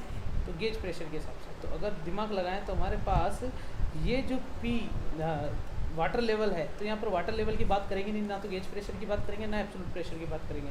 हमें तो ये देखना है कि इस पूरे सिस्टम पर एक्चुअल प्रेशर लग कितना रहा है। तो लग प्रेशर जो लग रहा है वो हम यहाँ पर क्या लेंगे बच्चों? वो वाला प्रेशर नहीं उठाएंगे, केवल ये वाला प्रेशर उठाएंगे जो कि यहाँ पर रख दिया है। एरिया है बेटा कितना? 250। तो ये हो गया हाफ। डेंसिटी ऑफ वाटर या विंड दे रखा है मेरे पास, एयर की डेंसिटी है बेटा 1.2, ठीक है ना बेटा। और वेलोसिटी कितनी दे रही है? 40 का स्क्वायर, तो यहाँ पर आ गया 40 का स्क्वायर इंटू एरिया है बेटा कितना? 250। तो काटा पीटी करनी पड़ेगी बेटा। 1/2 इंटू 1.2 का पॉइंट हटाया, नीचे 12 लगा दिया, 40 इंटू 40 चलेगा बेटा। और ये हो गया 250 से 250 कैंसिल आउट, 2 6 12, 6 चौक 24 इंटू 25 चौक 100। ओहो 1000 हो गया। तो इसको चाहो तो सॉल्व कर लो, तुम्हारी इच्छा है। ये 40 रहेगा बेटा, और 2.4 समथिंग आंसर है ना। तो ये वाला आंसर है बच्चों। 2.4 ये भी है, 2.4 ये भी, 4.8 तो आंसर नहीं होगा। तो ये दोनों में से कोई एक से और अपर डायरेक्शन में, तो ये वाला option number A is the right answer of this question. Clear है बच्चों? समझ में आया? बोलो हाँ, पक्का ना बच्चों? चलेगा? ठीक है नहीं है बच्चों? अरे चलना चाहिए, ठीक है चलना चाहिए ना। फिर अपन किसकी बात करेंगे बच्चों? नया क्वेश्चन हमारे सामने। Fluid is the stream line flow across the horizontal pipe of variable area. Variable area दे रखा है बच्चों हमारे पास, है ना। वेरिंग एरिया है, वेरिंग एरिया तो भैया इसका डायग्राम कुछ इस टाइप से चलेगा क्या, डिफरेंट काइंड ऑफ एरिया। यहाँ पर एरिया मान लेते कितना A1 है और यहाँ पर एरिया कितना बेटा A2 है, ठीक है ना भैया। तो हमारे पास A1 और A2 दो टाइप के एरिया हमारे पास गिवन हो चुके हैं, कोई हार्ड एंड फास्ट है नहीं, ठीक है, क्लियर है। अगर आगे समझ में आगे बच्चों आ गया, ठीक है। तो the fluid is in stream line flow across, तो हमें देखना है कि कौन सा करेक्ट है। The velocity is maximum at the nearest part, सही है, and the pressure is maximum at the widest part, मुझे पहले ऑप्शन सही लग रहा मेरे को। तो फिर velocity and pressure both are maximum at the nearest part, ये तो गलत है। Velocity and pressure both are maximum widest part, गलत है। Velocity is minimum at the nearest part, ये भी गलत है। वेलोसिटी मिनिमम नहीं होती, मैक्सिमम होती है नियरेस्ट पार्ट। तो बच्चों ये वाला स्टेटमेंट सही है। इससे पता चला कि वेलोसिटी जो होती है मैक्सिमम नियरेस्ट पार्ट पे होती है और वाइडेस्ट पार्ट पे प्रेशर ज़्यादा होता है। तो बच्चों प्रेशर और वेलोसिटी का रिलेशन बहुत ही तगड़ा है, इनवर्स रिलेशन रहता है। जहाँ पर वेलोसिटी की बात कर रहा हूँ बच्चों, वॉल्यूम की बात नहीं कर रहा, किसकी बात कर रहा हूँ, वेलोसिटी की। तो जहाँ वेलोसिटी ज़्यादा है वहाँ पर प्रेशर क्या रहेगा बच्चों, मिनिमम रहेगा। लेकिन एरिया, अब देखो बच्चों यहाँ पर एरिया क्या है, वाइडेस्ट पाथ मतलब फूला हुआ एरिया, तो यहाँ प्रेशर ज़्यादा फील होगा और यहाँ प्रेशर कम फील होगा क्योंकि वेलोसिटी ज़्यादा है, ठीक है ना बेटा। इस तरीके से इसको याद रख लिया जाए, कोई परेशानी वाली बात। तो first option is the correct answer. और ये तीनों गलत क्यों हो सकते हैं ये मैंने तुम पहले भी समझा दिया, ठीक है ना बच्चों। फिर बात करते हैं बच्चों विस्कोसिटी, कोई बड़ी बात नहीं बच्चों, फ्रिक्शन वर्ड तुमने पढ़ा है, बस यहाँ पर एक नया वर्ड आ गया विस्कोसिटी। तो ये डेफिनेशन तुम स्क्रीन पर बहुत छोटी लिख रही होगी, नहीं तो फिर भी डेफिनेशन तुम्हें पैसे ही पता है बच्चों। विस्कोसिटी है क्या, viscosity is the property of fluid जो कि इसके मोशन को रोकती है ना बच्चों, लेयर बाय लेयर से। और वो फ्रिक्शन होता है, लेकिन ये इंटरनल फ्रिक्शन होता है, इसलिए फ्रिक्शन ना करके इसको नाम दे दिया बच्चों विस्कोसिटी, जिसे अपन कहते हैं शांता। क्या कहते हैं बच्चों, शांता। अब सिमिलरिटीज देख लो, ये दोनों मोशन का अपोज करते हैं, ये तो पता ना, इट अपोजिस मोशन, ये भी it opposes motion. It take tangentially in the direction of motion that, ये भी टेंजेंशियली चलती है। मतलब अगर एक लेयर ऐसे चल रही है, एक लेयर ऐसे चली, तो इसके पार्टिकल भी बॉन्ड बना लेते हैं और बोल रहे हैं कि भैया धीरे चल, इतना तेज मत चल। It comes into play when two layers of liquid are relative motion, यहाँ पर दो लेयर जब रिलेटिव मोशन में होती है और यहाँ पर भी दो बॉडी जब रिलेटिव मोशन में होती है। दो बॉडी मतलब एक सिंगल ऑब्जेक्ट और दूसरा ऑब्जेक्ट जब M1 M2 पर रहता है तो इनके बीच में फ्रिक्शन होता है। जबकि लेयर में तो क्या होगा, दो फ्लूइड की लेयर के बीच में क्या होगा बच्चों, विस्कोसिटी होती है। क्या होती है बच्चों, विस्कोसिटी होती है। क्लियर है, समझ में आ गया, जल्दी से बोलो हाँ, अरे जल्दी से बोलो हाँ, बोलो ना बच्चों हाँ, ठीक है। और डिफरेंसेस तुम्हारे सामने स्क्रीन पर दिख रहा होगा बच्चों, ये इंटरनल फ्रिक्शन है जबकि ये एक्सटर्नल फ्रिक्शन है, सही है। और ये फ्रिक्शन जो है इसलिए इसको विस्कोसिटी बोला है, लिक्विड के अंदर होता है। Viscous force is directly proportional to the surface area, ये सरफेस एरिया के डायरेक्टली प्रोपोर्शनल होता है। जबकि ये इंडिपेंडेंट ऑफ एरिया, ये एरिया के डिपेंडेंट में नहीं रहता, ये नॉर्मल रिएक्शन फोर्स पे डिपेंड करता है डायरेक्ट, जबकि ये डायरेक्ट एरिया के प्रोपोर्शनल होता है। The viscous force is directly proportional to the relative velocity, ओहो रिलेटिव वेलोसिटी मतलब दो लेयर के बीच की रिलेटिव वेलोसिटी का उस पर डिपेंड करता है, जबकि फ्रिक्शन ऐसा नहीं करता, वो तो कॉन्टैक्ट पे डिपेंड करता है और नॉर्मल रिएक्शन फोर्स पे डिपेंड करता है। नेक्स्ट बच्चों, is does not depends upon the normal reaction force, सही बात है, और ये डिपेंड करता है नॉर्मल रिएक्शन फोर्स। मतलब दोनों की कुछ ना कुछ तो कमी होगी ना, और उसकी कमी इसके लिए अच्छा ही, इसकी कमी इसके लिए अच्छा ही। इस तरीके से अपन इसको डिफरेंशिएट कर सकते हैं। विस्कस फोर्स देखेंगे बच्चों, मान लो हमारे पास दो अलग अलग लेयर दे रखी है, कौन कौन सी लेयर, एक है बच्चों हमारे पास PQ और एक है RS लेयर। इसकी वेलोसिटी और इसकी वेलोसिटी में कुछ ना कुछ डिफरेंस है, मतलब ये PQ लेयर है मान लो, है ना, और ये हमारे पास कौन सी लेयर है बच्चों, R और S। इसकी वेलोसिटी मान लेते V है, तो इसकी वेलोसिटी V प्लस dv मान लिया अपन ने, क्या ले लिया बच्चों, V प्लस dv। तो इन दोनों के बीच में परपेंडिकुलर जो गैप है वो dy मान लेता हूँ मैं। तो एक्चुअली में जो dv में चेंज आ रहा है वो इनके बीच में परपेंडिकुलर सेपरेशन के रिस्पेक्ट में जो चेंज आ रहा है उसे अपन कहते हैं वेलोसिटी ग्रेडियंट। क्या कहते हैं, वेलोसिटी ग्रेडियंट। मतलब इनके बीच का जो सेपरेशन है इस पर डिपेंडेंसी अपन निकाल के क्या कर सकते हैं बच्चों, इनकी वेलोसिटी फाइंड कर सकते हैं। क्या निकाल सकते हैं बच्चों, इनकी वेलोसिटी, सॉरी इनकी वेलोसिटी ग्रेडियंट को फाइंड किया जा सकता है। मतलब कैसे वेलोसिटी में चेंज आता है बच्चों, मैंने तुम्हें पहले भी समझाया होगा कि ग्रेडियंट आखिर होता क्या है। ग्रेडियंट का मतलब होता है प्रवणता। ग्रेडियंट का मतलब क्या होता है बेटा, प्रवणता। प्रवणता मतलब होता है, जैसे मैंने लिखा dy/dx, इसमें अपन बोलेंगे y और x के बीच की प्रवणता। मतलब अगर ये y है, ये x है और ये कर्व है, इसका छोटा सा पोर्शन में ये dx कहलाता है, ये dy कहलाता है, और इन दोनों का जो रेशियो होगा ये परपेंडिकुलर अपॉन बेस होगा जो कि tan थीटा के बराबर होता है, और इसे टेंजेंट भी बोलते हैं, प्रवणता भी बोलते हैं, ग्रेडियंट भी बोलते हैं। तो तुम्हें एक्चुअली में क्या समझना है, ये समझना है कि लेयर के बीच में जो सेपरेशन है उसकी वजह से वेलोसिटी या तो बढ़ेगी या तो घटेगी। तो जो वेलोसिटी बढ़ रही है वो वेलोसिटी किस हिसाब से बढ़ रही है ना, वो विस्कोसिटी को रिप्रेजेंट करता है। तो हमारे लिए वेलोसिटी ग्रेडियंट यहाँ पर मिला है delta v by delta y बोलो या dv बाई dy बोलो, ये तुम्हारी इच्छा है। ये वेलोसिटी ग्रेडियंट को बताती है। जैसे जैसे लेयर दोनों के बीच में गैप रहता है या इनके बीच का जो डिस्टेंस रहता है, डिस्टेंस के साथ साथ इनकी लेयर के बीच की वेलोसिटी जो है वो कम ज़्यादा हो सकती है, ग्रेडियंट को रिप्रेजेंट करता है। समझ में आ गया बच्चों? अब विस्कस फॉर्मूला देख लो एक बार अच्छे से कि एक तो कॉन्टैक्ट एरिया के डायरेक्टली क्वेश्चन होता है और एक वेलोसिटी ग्रेडियंट के, दोनों को कंबाइंड रूप से लिखेंगे। तो हमारे पास प्रोपोर्शनली कांस्टेंट आया eta A D V by D Y, ठीक है ना बच्चे। ये फॉर्मूला हमारे पास मिला जिसमें नीटा कोफिशिएंट ऑफ विस्कोसिटी कहलाता है। नीटा की वैल्यू डिपेंड करती है बाकी काफ़ी सारी चीज़ों पे। ये है बच्चे फॉर्मूला हमारे पास किसके लिए, जब नीटा की वैल्यू लगभग फोर्स के बराबर आ जाए, कोफिशिएंट विस्कस फोर्स के बराबर आ जाए। यूनिट है बच्चों न्यूटन सेकंड पर मीटर। उसको इसकी डायमेंशन बहुत बढ़िया है, ये m1 l-1 t-1 मतलब 111 का इसका कोड है, याद रखना बच्चों। इसकी यूनिट देख लेना बच्चों, न्यूटन सेकंड पर मीटर स्क्वायर तो है और डेका पोइस भी कहते हैं। सीजीएस में डाइन सेकंड पर सेंटीमीटर, उसको इसे बोलते हैं पोइस। क्या बोलते हैं बच्चों? पोइस। इसे याद रखना बच्चों, पोइस से याद रखिए इसको, ठीक है ना। आगे समझ में, ठीक है। नेक्स्ट बच्चों पोइसले फॉर्मूला। पोइसले फॉर्मूला एक्चुअली में डिस्चार्ज का फॉर्मूला होता है। किसका बच्चा? डिस्चार्ज का। वॉल्यूम पर यूनिट टाइम। वॉल्यूम मतलब कितना वॉल्यूम निकल रहा है पानी का, और इसका फॉर्मूला तुम याद रखोगे d/4 divided by 8 Neeta l। अब तुम सोचोगे ये फॉर्मूला डिपेंड किस पर कर रहा है। देखो तुम्हें क्या करना पड़ेगा, Q जो है हमें पहले से दे रखा है, एक तो प्रेशर पे डिपेंड कर रहा है, R पे कर रहा है, नीटा पे कर रहा है, L पे कर रहा है। बस इसमें A B C D करके फॉर्मूला ड्राइव कर लेना, तुम्हारे पास ये फॉर्मूला मिल जाएगा। और ये π/8 जो मिला है ये तो एक्सपेरिमेंट से मिलता है बच्चों, निकाला गया है ना। एक आता है विस्कस फोर्स की। किसी वाटर लेवल में अगर किसी m मास की बॉडी को रखते हैं तो उसको एक विस्कस फोर्स फील होता है जिसका फॉर्मूला है 6 पाई नीटा RV। ये भी फॉर्मूला कहाँ से निकलेगा बच्चों? इसी तरीके किसी फोर्स जो है डिपेंड कर रहा है नीटा पर, R पर और V पर, दोनों की पावर ABC कर दो और होमोजेनिटी डायमेंशनल होमोजेनिटी से फॉर्मूला प्रूफ किया जा सकता है विस्कस फोर्स के लिए, ठीक है ना बच्चों। आगे देखो बड़ा इंटरेस्टिंग सी चीज़ है। मान लो कि पानी वाटर लेवल है हमारे पास, है ना बच्चों। यहाँ पर अपन ने काफ़ी सारा पानी भर रखा है, दिख रहा है सबको, ठीक है। और इसके अंदर मैंने एक ऑब्जेक्ट को पटकाया बच्चों, इसको पटकाया यहाँ पर एक ऑब्जेक्ट को पटकाया। ये ऑब्जेक्ट आपको सबको दिख रहा होगा, बिल्कुल सही है। तो ऑब्जेक्ट को जब पटकते हैं तो ये नीचे क्यों जा रहा है? क्योंकि इसका खुद का वेट है। इसको बाइंड की वजह से अपथ्रस्ट फोर्स लगता है, ठीक है। और एक पानी भी इसको रोक रही विस्कस फोर्स की वजह से। तो बताओ W जो है वो बैलेंस हो गया क्या? एक तो इसके अपथ्रस्ट की वजह से और एक इसका विस्कस फोर्स की वजह से। बोलो बच्चों हाँ, फॉर्मूला बिल्कुल सही है या नहीं है? देख लो अच्छे से, ये रहा फॉर्मूला। अपथ्रस्ट और इसकी वजह से ये बैलेंस हो जाता है वॉल्यूम, है ना। तो इन दोनों को एक दूसरे के इक्वेट कर देते हैं तो हमारे पास एक फॉर्मूला मिलेगा बच्चों VT। एक्चुअली में क्या होता है कि जब इसको नीचे गिराते हैं तो अपथ्रस्ट और विस्कस फोर्स ऊपर लगता है, लेकिन वेट की वजह से नीचे जाना चाहिए। एक टाइम जरूर आएगा जब इसकी वेलोसिटी 0 हो जाती है। पानी के अंदर डालते ही 0 नहीं होती है, थोड़ी देर बाद 0 होती है। तो वो वेलोसिटी जो होती है वो कौन सी वेलोसिटी होती है बेटा? Terminal velocity. हमारा टॉपिक क्या है बच्चे? Terminal velocity. स्टोक्स लॉ या फिर टर्मिनल वेलोसिटी कहते हैं। और मुझे टर्मिनल वेलोसिटी का ये फॉर्मूला निकालना था, मैंने तुम्हें बता दिया कि वेट जो है वो इन दोनों के बराबर हो गया ना।